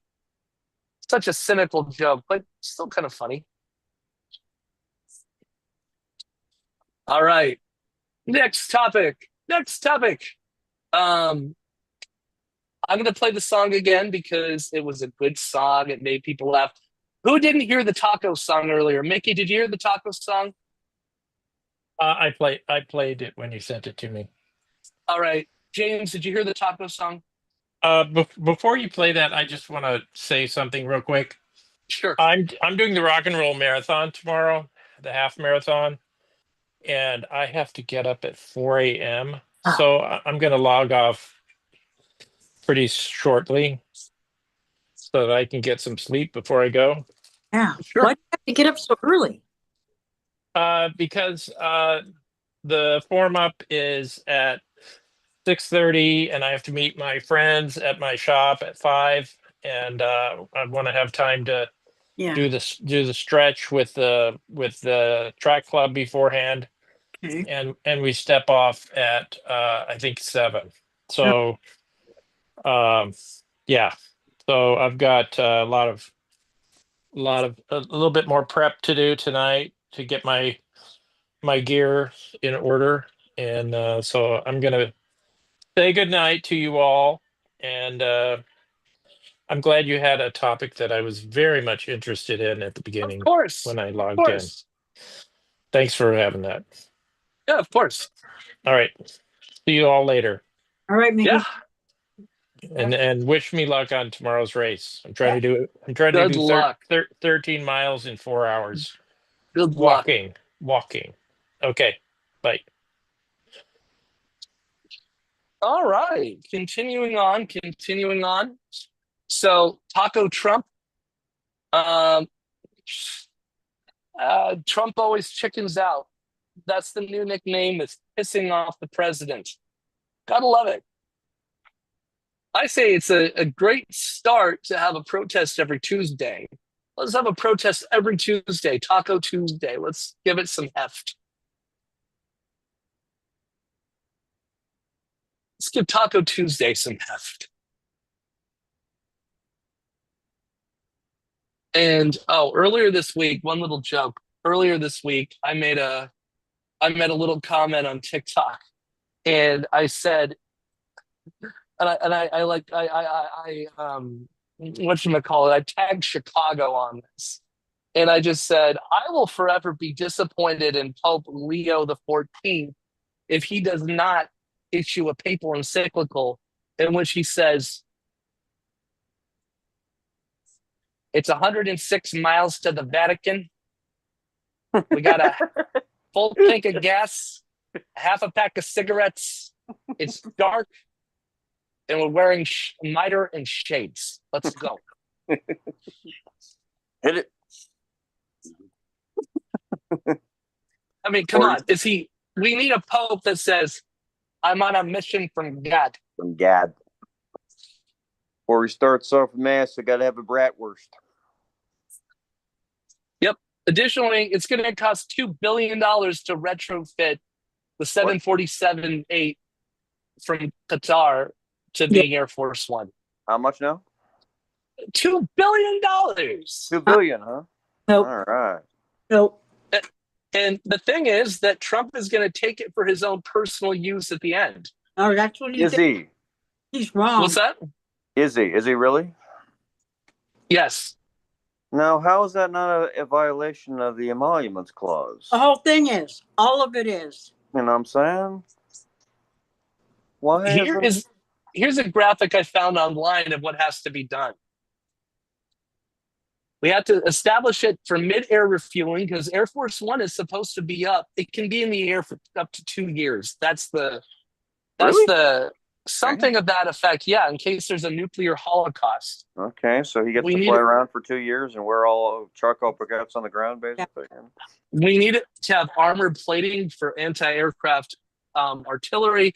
It needs Fantastic. armored glass, mirror ball defenses, so that way it can blind people on the ground who are trying to aim shit at it. It needs 240 miles of wiring. It needs a dining room to supply 2,000 meals, a presidential suite. It needs chaff and flares to confuse enemy missiles. It needs an electronic jamming system. And honestly, the thing is, this is supposed to be our White House, our White House in the air. Yeah. So it has to be painted gold inside. Yeah. Golden toilets. And all Yep. And it has to smell like shit. Well, Trump being in any room probably makes that happen. Exactly. Good point. Just by dint of his incredibly horrible character. Wow. Doesn't he look like smells like that? Yes, I'm sure he does. I'm sure he does smell like that. He's the anti-potpourri. There's no way. Hold on. No way that's going to happen. And see, here's the thing: if we had a real Congress, Yeah, I know. I mean, this wouldn't even be a consideration. He'd be impeached. exactly. This is what I've been calling for. I've been calling. This isn't him keeping it is an impeachable offense, is it not? Yeah. I mean, you know. Yeah. I mean, the whole thing. I mean, we have to cut through the bullshit. Seriously. He has to be impeached. There's nothing else. Yeah. Oh yeah. There's nothing else left. But we got Hakeem Jeffries saying, "Oh well, they got the they got the Congress, they got the White House. There's nothing we can do." I was like, "Are you kidding me?" Bullshit. Wait a Come minute. on, You man. can't do it with. We don't have a Democratic majority. No, you know we what? don't. I'm tired of that. I'm tired of that. That is a pathetic excuse. That's all that is. Who's going to vote for his impeachment? A bunch of You know what? Republicans? There isn't an American that isn't a real American that doesn't want him impeached. You're The majority- you're talking about the Republicans. I don't. You know what? So no, they're not going to do it.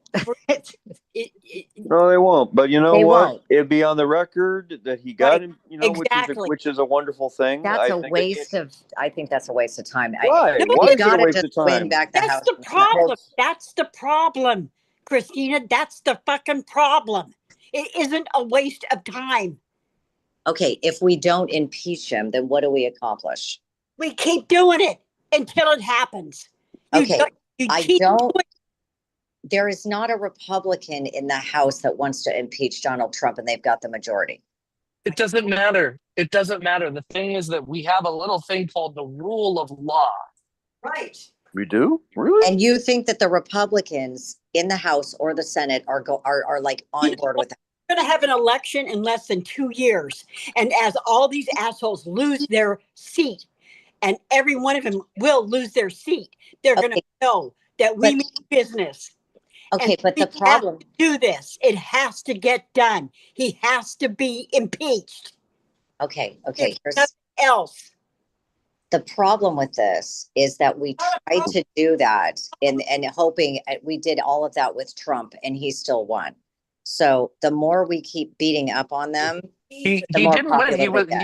He was impeached. He just wasn't removed. He was impeached. He wasn't. He was acquitted. But you know. But ultimately, the thing is, they say, well, you can't just do this, otherwise impeachment will become a common thing. So well, what? good. If a president is breaking the law, Yeah. or the president has a major character flaw, Exactly. you know, the thing is that just because it hasn't worked the way it's supposed to, doesn't mean it won't. And at the same time, if we just let it go, I'm you more know, than How does happy impeachment that work? it is Then on maybe the I'm record not for understanding. posterity. It's on the record twice that he was acquitted both times, but it's still on the record for all time that he was impeached twice, which is Okay. which shows future presidents, future posterity, that people can't just get away with that without having some accountability for what they've done if they've Okay. broken the law and so forth.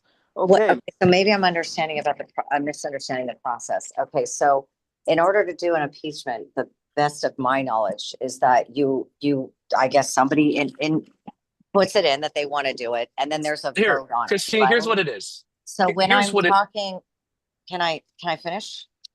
Okay, so when I'm talking about this, if we do this and then we're going, oh wow, it will like people won't vote for him again. Okay. It didn't really work when we did the aspect for indicting him on how many felonies he's got. And it made Trump more popular. So the idea that if we impeach him, then if we go through on another election, that's going to make voters not vote for him. And what I'm worried about is that just actually makes Trump more popular with you're victimizing him and, whatever, that kind of thing. At least that's what I'm hearing. So that's where I'm coming from with it. And I don't know if you, so does somebody like introduce it and then there has to be a vote on it, right? Introduces an impeachment. In the House, right? Yeah. Okay. So if we introduce it and then we go through and try to take the vote, right? And then the mission would be to either win the impeachment or to win the American public to say, wow, this guy was impeachable. And I'm just worried because it didn't work with Trump Christine, to get him for the felony. I need to clarify something because I need to clarify something. So, do you know what an indictment is? Yes, I think so. In a court case, it's like an Yes. accusation. An indictment is bringing formal charges against someone. That's what an indictment is. And looking at the Constitution, we have a way in which, because we have a separation of powers. Hold on one second. The indictment is not impeachment. Sorry, I was talking to a client. I'm securing another wedding. So an indictment is bringing charges against someone, and the board of directors for the corporation of the United States is Congress. The president is the CEO, and the board will come up with the direction of the country, what the rules are, and how they are to be implemented. There, Jason. I'm not hearing What? you. What? Unmuted? Maybe it's me. I don't know. No, I think I can hear you. Okay, so the board of directors decides on what the rules are and how they are to be implemented. That's what the board does. And the president is supposed to make sure that what the board says gets taken care of. And the board of directors can remove HR, which is the Supreme Court, and they can remove the executive, or they can also remove ministers of the executive, also known as secretaries of the departments. And an impeachment is bringing charges that are warrantable for trial to the Senate. And then the Senate, while being presented with the charges that have been levied against the president, while being presided by the Chief Justice of the Supreme Court, the Senate will have a trial whether or not the president has violated something as high up as treason or bribery or high crimes or other misdemeanors. That's what the Constitution says. Okay. Treason, bribery, or other high crimes or misdemeanors. And typically, it will be other high crimes or misdemeanors because we don't usually see a president committing treason or receiving bribes. And what we see right now, because also in Article 1, Section 9 of the U.S. Constitution, if the president were to accept a gift of more than, I believe, more than $25, Congress has to approve that. Otherwise, it's called an emolument. And Trump, by taking that jet, by also, while he's in office, and seeing that the mother of somebody who was thrown in jail for financial crimes, that her son was pardoned after she attended the donors, the investors meeting. Yep. The investors meeting, her son was pardoned. What we call this, and you can ask any 4-year-old, explain to a 4-year-old child what bribery is. Explain to a 4-year-old child, and a 4-year-old child will look and say, that's bribery. Frankly, Donald Trump has committed multiple things that could have you impeached and removed. Bribery, this is an open and shut case of bribery. And why do we impeach? Even if it's hard, or even if we can't have the president removed, why do we impeach even if it fails? It's not because we want to do this for political reasons, and also the people who oppose it for political reasons, or there might be some kind of leverage among his fans that he receives by saying, look how he's being persecuted. It's that with the type of country that we have to appeal to the better angels of our nature. We have a higher calling when it comes to government because of how much power is put into individuals, vested in individuals who are elected. We have a higher calling. We have outrageous responsibility. And as such, it doesn't work unless we have an almost, if not more than religious commitment to the process, a religious commitment to our higher ideals, to our liberties, to the whole purpose of this thing that, of course, it's been said too many times, this republic, if you can keep it. And even if it fails, our commitment to the process demands our activity. Our commitment to the process demands that we follow through, even if it turns out to be futile.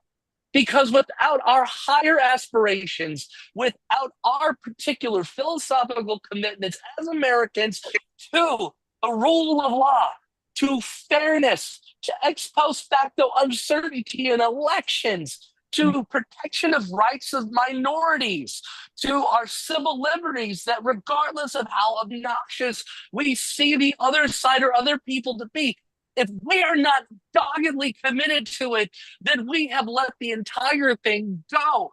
And this is why this is so important. And yes, a lot of people join the military because a woman fucked up their life. That's one reason. If you talk to veterans, they got in a bad relationship and a woman fucked up their life, or they wanted college. But at the same time, the higher ideals of why you put your life on the line and why we trust the ability to put those lives on the line in our elected officials is because it's so important to uphold these particular liberties.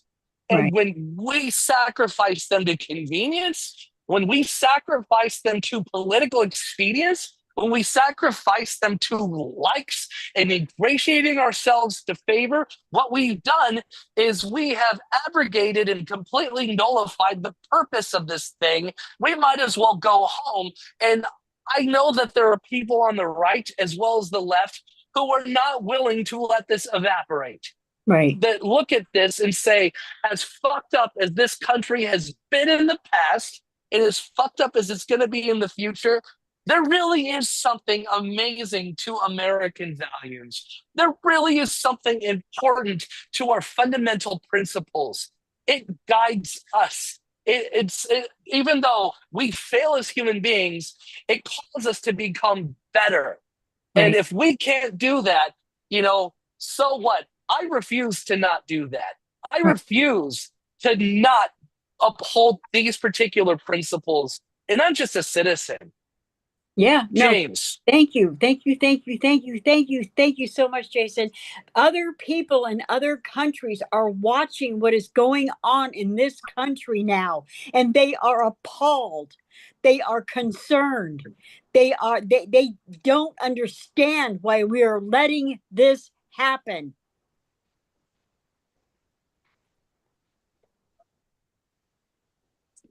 I think Al Green has put out or is thinking about anyway. He talked about from Texas, the gentleman who stood up against Trump and he got censured for it. Unfortunately, my stupid representative Ami Bera voted for that, which really I'm pissed off about him. But I believe he's putting out articles of impeachment, or is planning on doing so. And Christina, listen, I appreciate what the argument. What you're worried about is that there being a backlash and making him more popular and so forth. Looking at it from the political ramifications of it, and that's understandable. Yeah, I understand that. But but there is a higher. What is the issue here? What is essentially the issue here? The issue is rule of law. That no president is above the law, and adherence to the Constitution, and that's what. And even if he gets impeached 3, 4, 5 times, whatever, every time he breaks the law, every time he goes against the Constitution, he has got to be held accountable by the Congress. And removed. That's what the Congress is there to do. Hold him accountable to the Constitution, to the law. Yes. And that goes Can for I ask another question? is elected. And Yes. even if he doesn't, even if he gets acquitted in the Senate, at the very least, I think it's a good thing. Yes. That for posterity, for decades and centuries later, they can look back and say, well, hey, they didn't, we didn't just turn a blind eye to, it's in the record. This guy broke, at least he was accused of breaking the law, and this is the evidence for him breaking the law. This is the evidence for him going against the Constitution and so forth. It's in the record. I like that. I want that as an American. It has to happen. It has to happen. I mean, it's not like, the House, when he was impeached, the House impeached him. It was the Senate, because they had a majority, was the one that acquitted him. But he was impeached in the House. Right. Christina, did you don't just say, oh, well, we can't do it. Yes, you can do it. No one is above the law. And Christine, I don't know where you're getting this, the sympathy vote. Okay, I'm misunderstanding. So let's tone down the emotions here. I just don't understand this completely. So before you think I'm against it, can we just let's tone it down? Let me ask the questions. We're listening. Okay. So has he been impeached in this term? No. No. Okay, so I thought you said he had been impeached in the House. Is that his previous term? That was previous last time. term, twice. Okay, and then, but he wasn't removed. Okay, so the committee, is that Democrat or Republican that actually? How do you go through with impeachment again? I'm sorry, you said it. It's a committee, right? And are they predominantly right, left leaning? You know what I'm going to have to do again? I'm going to have to pull out that dusty document. Christina, how come you don't give me a break? I just wrapped up teaching this semester. And the fun thing about this is for my students, almost all of them got an A. No, I just want to know who's on the committee at this point in time and what their political background is. I'm not going to be against it. I can't be against it. It doesn't matter. I'm just wondering if it will work. There's no committee that does this. Articles are introduced into the House, and it could go to a committee. It doesn't have to. Oh, who says I want to impeach him? It was Al Green, wasn't it? Al Green that. Okay, so is he a senator? Is he a House? Is he? Okay. So, Christina, let me explain the process, and that will stop your questions because you'll understand. Okay. Here's the U.S. Constitution. The founders wanted the board of directors to be the most powerful branch of the government because it represented the people. They didn't have an executive in the government that we had for the 10 years from the start of the revolution forward until the regular people started fighting back because the wealthy people were taking advantage of them by trying to steal their property by not putting moratoriums on mortgage payments. But that's another thing for another day. So we have this here. This is the US Constitution, right? The board of directors. So here's what it says. The House of Representatives. The House of Representatives shall choose their speaker and other officers and shall have the sole power of impeachment. It doesn't say anything about a committee. It just says Okay, I the misunderstood House, what you said. I'm sorry. and Okay. the House Early. will impeach. And an Okay. impeachment is an indictment. Section 3 is on the Senate. Judgment in cases of impeachment shall not extend further than to removal of office and disqualification, and to hold and enjoy any office of honor, trust, or profit in the United States. So you're not going to go to jail from what the Senate convicts you of if you get convicted from an impeachment, but you can go to jail if you get convicted in a criminal court. The Senate can vote to remove you and bar you from ever holding office again. But the Okay. party convicted shall nevertheless be liable and subject to indictment, trial, judgment, and punishment according to law. So that would likely happen if Trump were convicted of bribery in the Senate. They would remove Trump and bar him from ever being president again. And looking at the amount of time that would happen, looking at the fact that it wouldn't happen probably until the second half of next year, which meant that more than half of one of his terms was up. So therefore, he would have exhausted another time to be president because he would have served the majority of 2 4-year terms. Looking at that, then he would be liable to go to jail. And then here we go. Section 9 about this, the privilege of writ of habeas corpus shall not be suspended unless when in cases of rebellion or invasion of public safety may require it. So right here, invasion requires 2 things. That's enmity and presence. And if there's not enmity, then you don't have an invasion. And Trump trying to bend the rules, or Stephen Miller trying to bend the rules to say this is an invasion, it's bullshit. Additionally, guess who has the purview over declaring something an invasion? Not the president. It's under Article 1, Section 9. Now we come here right to this little kernel. But the president doesn't get habeas corpus. What is habeas corpus again? What is it? The right to be seen in front of a judge, but we'll go back to that later. Okay. Hey, here we go. Right here. This is also what's really important. Like I said, bribery. No title of nobility should be granted by the United States. That means we don't have knights or lords, and no person holding any office or profit or trust under them shall, without the consent of Congress, accept any present, emolument, office, or title of any kind whatever from any king, prince, or foreign state. Did Congress allow Trump? Did Congress explicitly give Trump permission in writing to take the jet? Nope.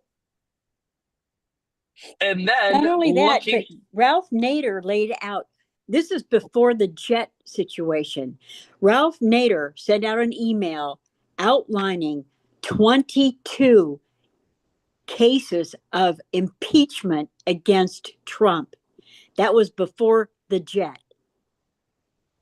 Okay, and who is that? That's so okay, only one member of the Congress needs to indict and impeach, and then it goes in a trial, and then they vote on it all together? Yes. Only one member of Congress in the House of Representatives. We need only one to. I'm not saying don't do it. I mean, if you want to try it, it's just he's got away with everything. You know what I mean? I know, but I'm cool. I mean, but here's the thing, Christina.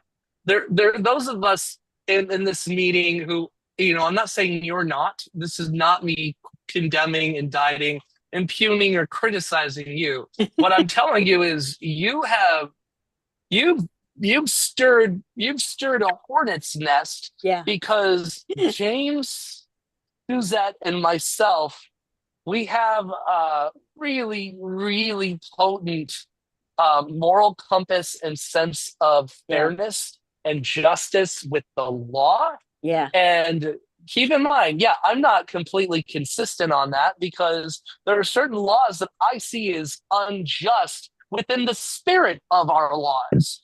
And I might be completely resistant to those.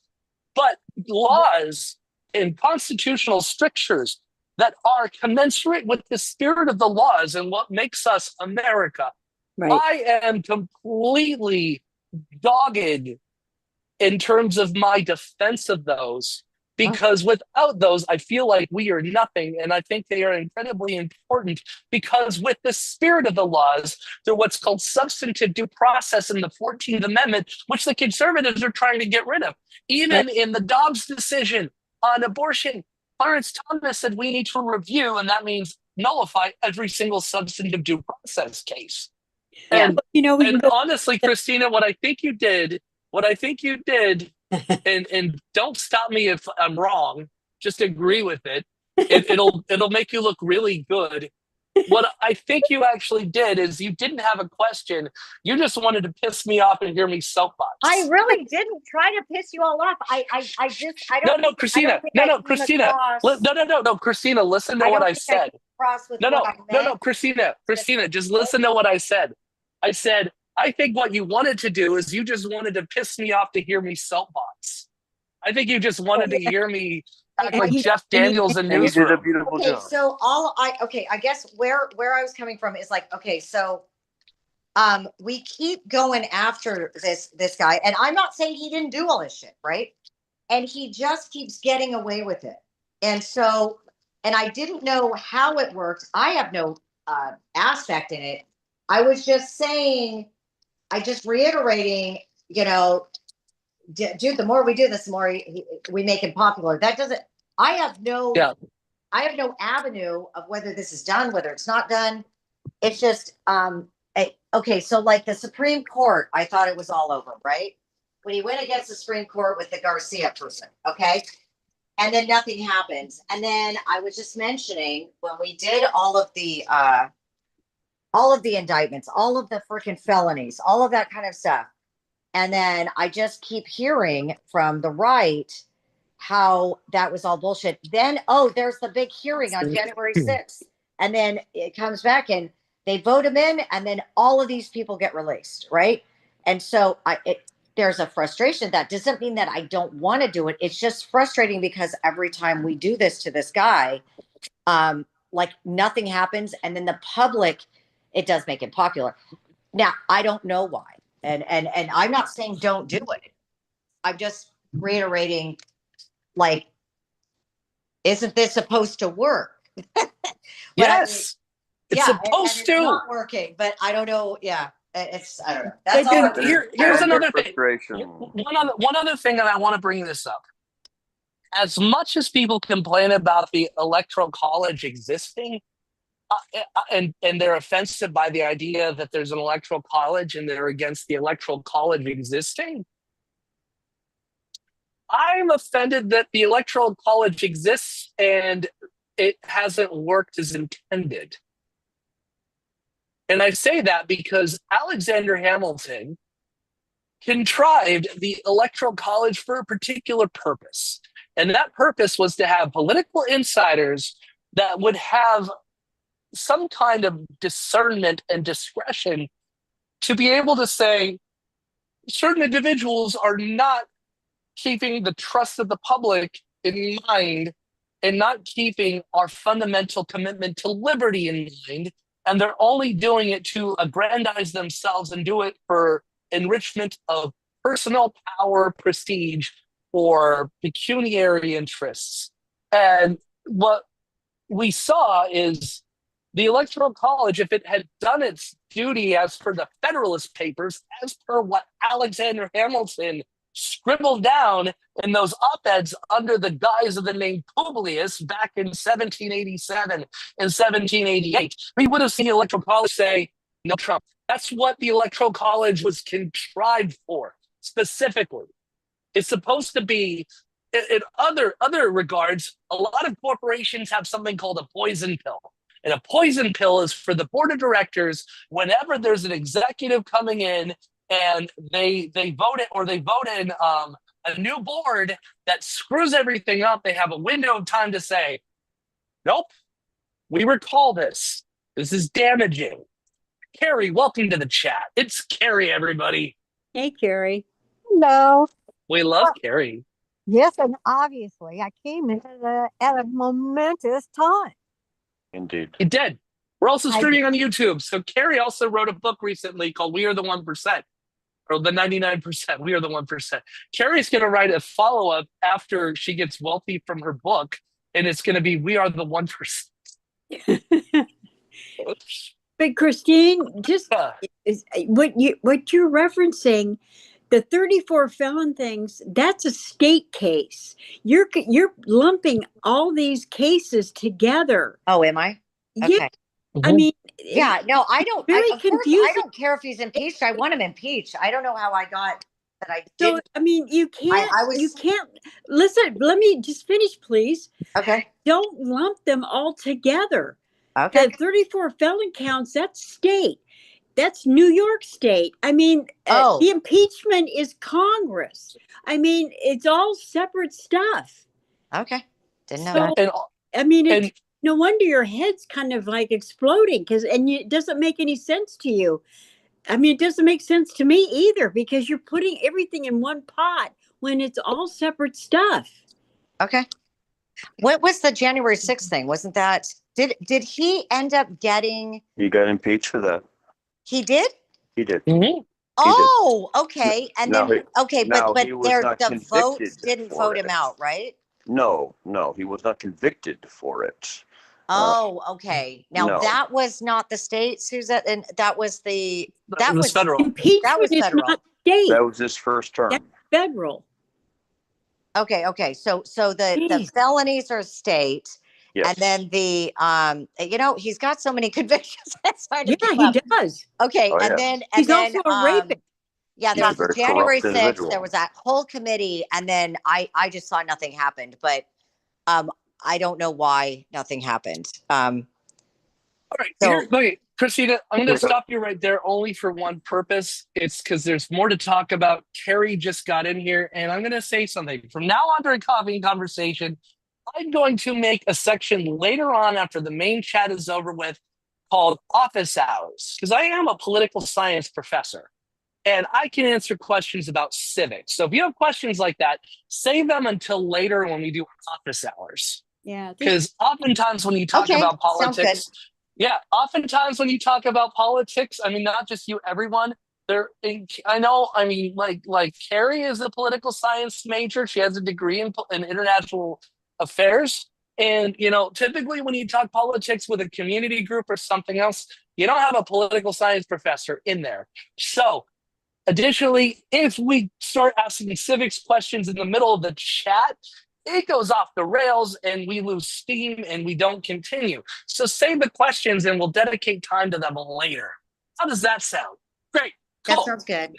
Next topic. Cool. So, Okay, so apparently, both Donald and Barron Trump were denied admission to Harvard. Okay, now What? no. really, That's what's being said. I don't know if it's a rumor or speculation, but is Barron his effectively, kid? I forget. I don't know his stupid family. Is Yes, Barron his his- kid? Barron is his youngest son His youngest son. Okay. that we know about. Oh, well, yeah, no, God, let's not get into that. Him having sex with anybody is anyway. Well, I know Stormy Daniels is going to be traumatized for the rest of her life, basically. Anyway, for what she went through, but so when I think probably somebody else did all his classes for him when he was going through college. I'm guessing, or something. I read his paper, made his papers for him.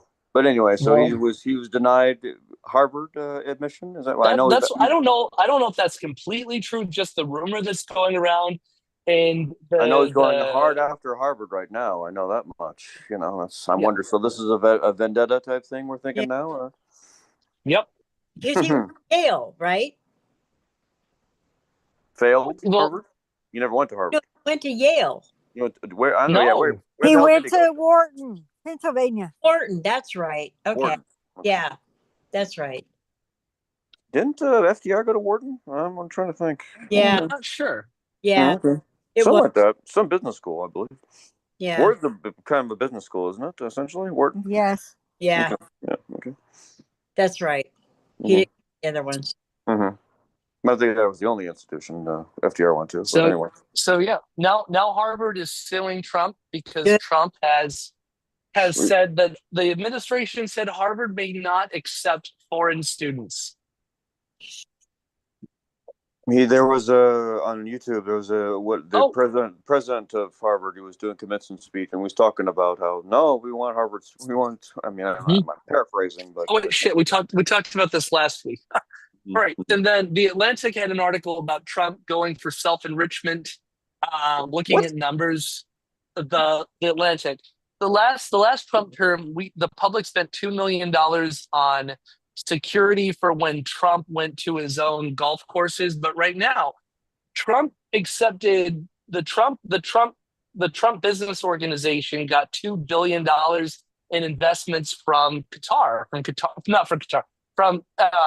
UAE nationals, Oh yeah. Arab Emirates nationals.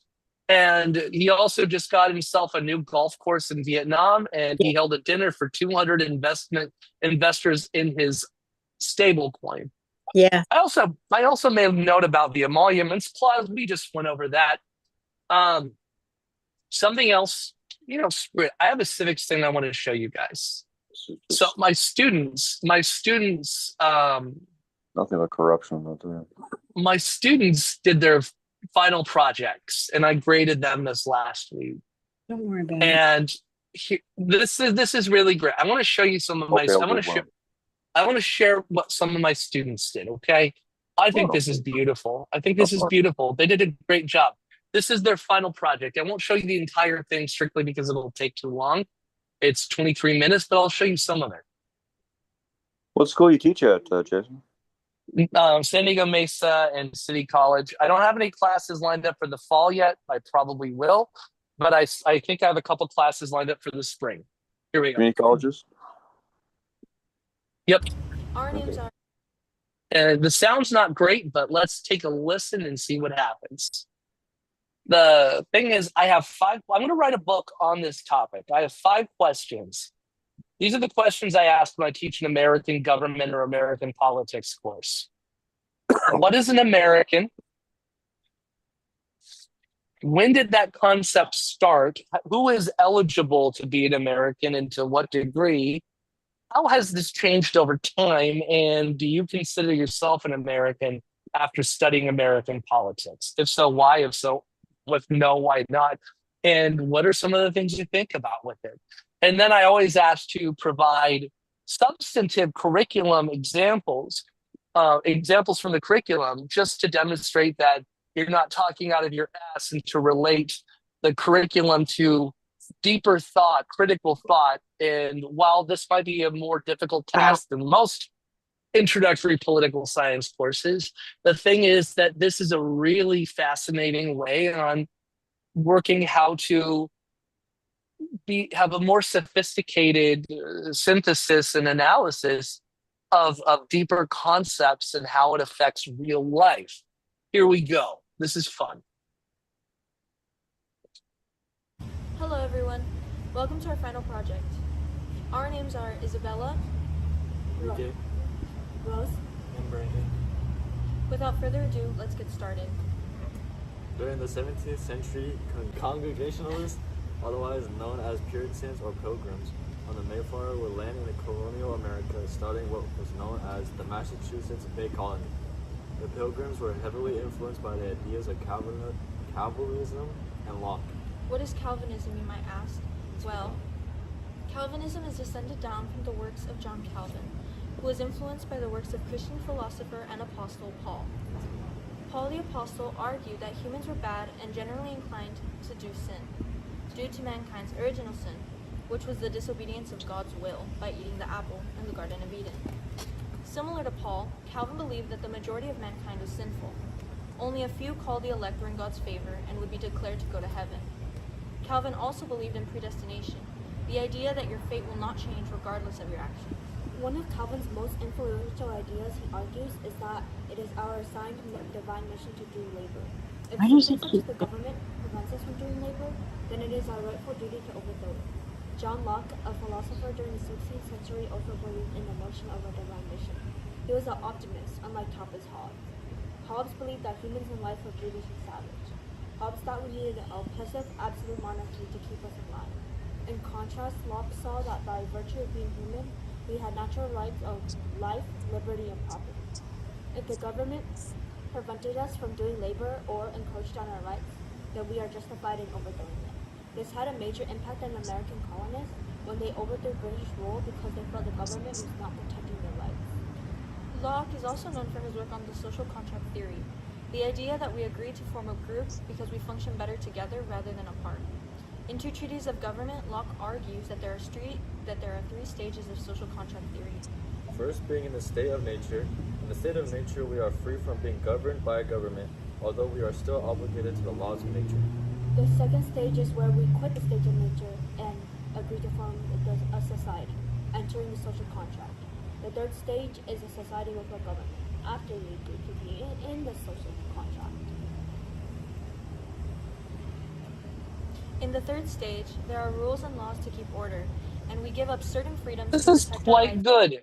And then what they did A previous decision is Nation, which is America. they interviewed people. They went The out and idea that you interviewed can work people on hard, these be questions. Be successful, provide for your family. Similar to the Puritans, American look down on sexuality and laziness. This is seen in the condemnation of homeless people who are seen as unworthy or lazy. But does that align with the ideas of America today? Are the ideas of John Locke, who influenced the founding of America, still around? How does the idea of the American change? We interview people to find out. We ask people some questions such as, do you think the American dream is still alive today? When has the idea of an American originated? What/who defines who gets to be an American and to what extent? And how has the system we've described changed? When do you think the idea of an American originated? Did it begin in the American Revolution, or when do you think that?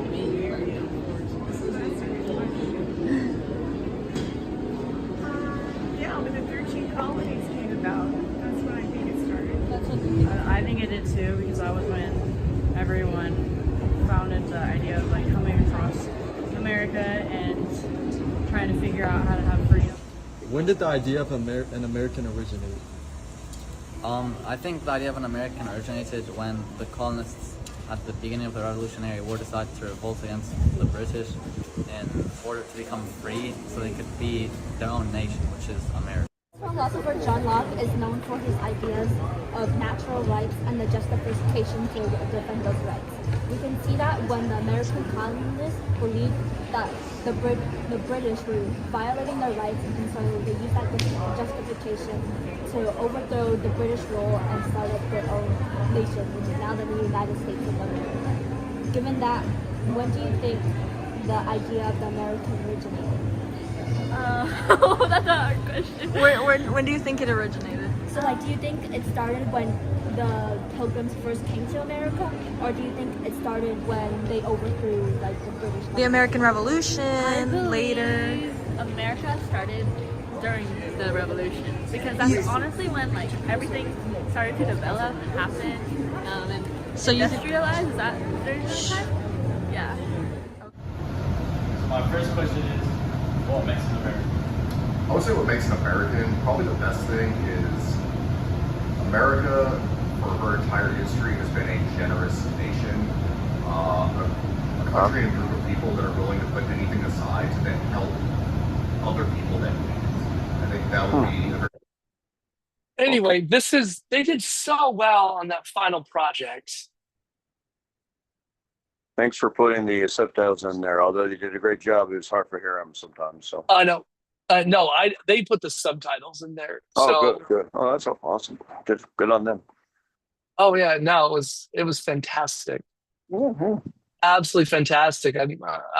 Absolutely fantastic. Quick question So, to the group. We all know 4th of July. Do we all know what day that our Constitution was ratified? I can tell you. Coming up, too. June 21st, 1788. I don't know why, but that day should definitely be firmly implanted in all Americans' minds, as far as I'm concerned. As far as I'm concerned, that's the day we actually became an actual country, when the Constitution was ratified.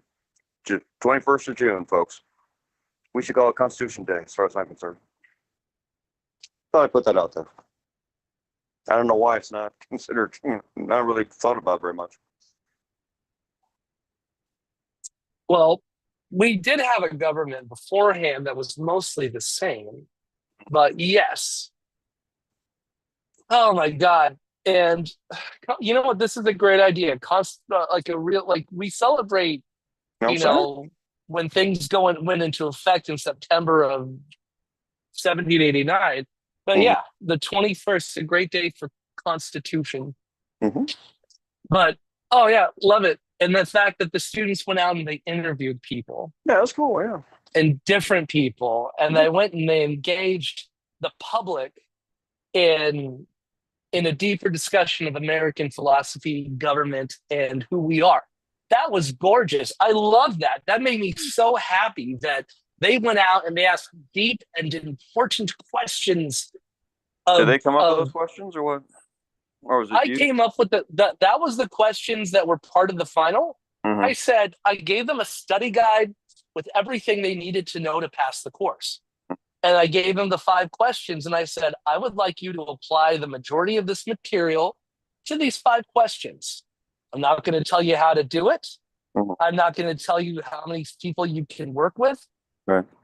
It's up to you. You got to prove to me you know this. And that's a challenging thing. Giving people freedom is challenging. People cannot handle choice. Yeah, most people can. Some people can. All right, to go further, there's a couple last things I want to bring up. Yeah, they did a good job. Because it's 9:30 Pacific, and we also have our humanist exploration tomorrow at 2 p.m. Pacific. What's the topic again? Immigration. Cool. Immigration. I'll be there. And I'm bringing this up because it's same Zoom link tomorrow at 2 p.m. And I bring this up because we had an ICE raid in the neighborhood of South Park in San Diego the other day. And it's not even a detention. It's an abduction. It's that these thugs are abducting people. And people in the neighborhood tried to block the ICE van. They tried to obstruct. Wow. They had to use flash grenades to disperse the crowd. Oh, jeez. And it's because in San Diego, this is not what we want. This is not what we stand for. The mayor's office for San Diego, and keep in mind, I said this about an executive order from the Trump administration a while ago. There was an executive order that said that cities that were sanctuary cities or sanctuary states, and these are places where there's an agreement with the local government not to share someone's immigration status unless it's relevant. And the Trump administration says they're going to be pursuing RICO crimes, racketeering crimes against sanctuary districts. And I said this on TikTok. I had people saying I was fear-mongering, but no. The administration said they're going to start pursuing this. Stephen Miller and Kristi Noem want to up the number of people deported to 3,000 people per day. Eric Prince, who runs Z, which used to be Blackwater, is in negotiations with the federal government to set up the pipeline. They also are trying, and they are to some extent, deport people to war zones like Libya in Somalia, it's disgusting. But the I mean- mayor's office for San Diego, Todd Gloria's office, said regardless of Thursday's announcement, the city will continue to comply with state and federal laws. We will protect the interests of our residents and retain our distinction of being one of the safest big cities in the United States. But two other cities in our county are different. They have Republican mayors. John Franklin of Vista said, it's definitely not a surprise about being declared a sanctuary district. I think it's a simple mistake. The city of Vista has made its position clear. We are not a sanctuary city. And so I'm writing a letter to the president today asking him to correct this simple error. John McCann, who is the mayor of Chula Vista, who's also running for the county board of supervisors against Imperial Beach Mayor Paloma Aguirre, said, and we are there to be a willing partner to get criminals off the streets. He's also writing a letter to the Trump administration. But the president of the County Board of Supervisors, Tara Lawson-Remer, said in a statement that the county will continue to protect the right of due process for everyone. In the Trump era, innocence doesn't protect you, only due process can. And when due process is undermined, justice is denied. The Trump administration has submitted a 136-page notification document from the State Department to several congressional committees wanting to create the Office of Remigration. What the hell's that? What? What the hell is that? Remigration? What does that even mean?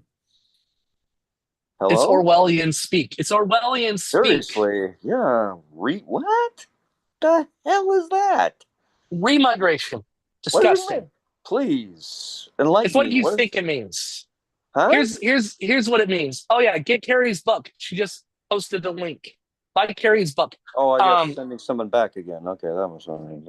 Yeah. Refoulement. Actually, what it's called when people are asylum seekers or refugees, is called refoulement. It's, oh my God. It's basically remigration. They don't like Mexicans. They don't like Mexicans, but they're not willing to say it. No, you're kidding me.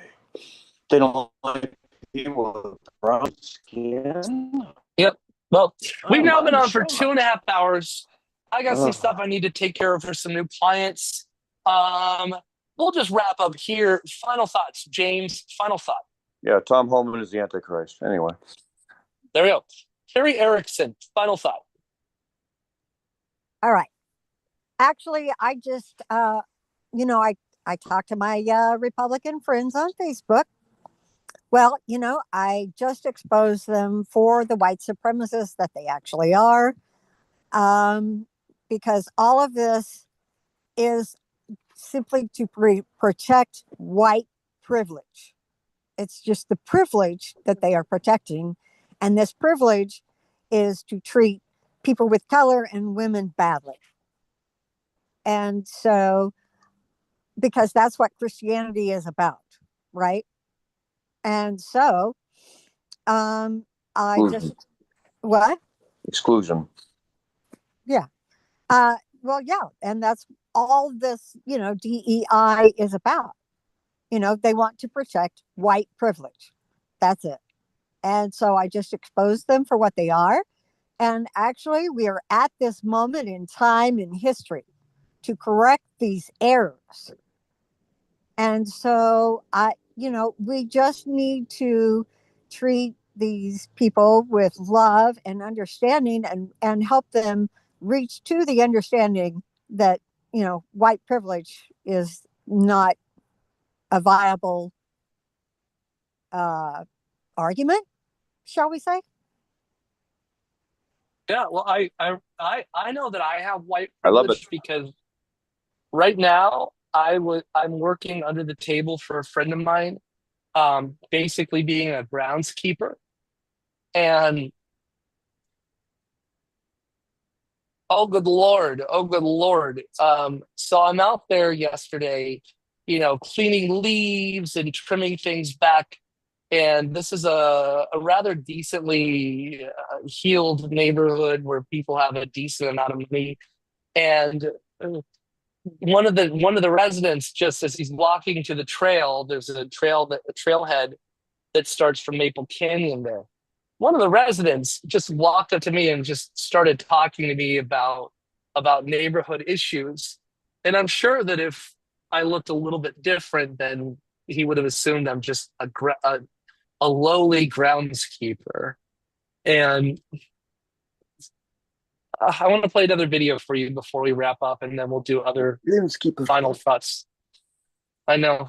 I'm like, here we go. Groundskeeper Willie. Just because you crossed our border does not make you a criminal. Crossing in an undocumented fashion is merely a civil offense. A couple of days ago, a restaurant in South Park in San Diego was raided. People were abducted. This is not some kind of detainment. This is abduction. Our government is abducting people. This is wrong. This is morally wrong. People in the neighborhood in South Park gathered around the ice van, and they had to use flash grenades to disperse people. We don't want this. This does not reflect well on us, but seeing people trying to protect their friends and neighbors, the workers at this restaurant, that reflects well on us. There you go. We don't want this type of mass deportation. Nope. It's going to harm us morally, spiritually. That cut off. But I was finishing up saying economically, etc. Beautiful. All right. Thank you. James, final thought. It's not the immigrants, it's not the trans that are your enemy, it's the oligarchs, ladies and gentlemen. It's the oligarchs. Well, Those are the what ones. if Elon Musk transitioned? I think it would be beautiful. I'd love it. And make He him already has more, the more human than he is now. Well, he already has the tits for it. All right, Christina, final thought. I hope we get out of this one way or another. Whether it's One way impeachment, or whether it's another. voting him out, whether it's whatever, as long as the country goes back, if it ever will. Yep. We're all All in this right. together, folks. As long as we remember that. We're all in this together. Carrie has the final word for the evening. Go get drunk now. Didn't I already give it? Oh, you did. Cool. All right, that's the final word. Carrie questioning herself and her statements. Kidding. You guys are great. We're going to do this again tomorrow when we talk about immigration, and again next Saturday and every Saturday from this point until the end of eternity.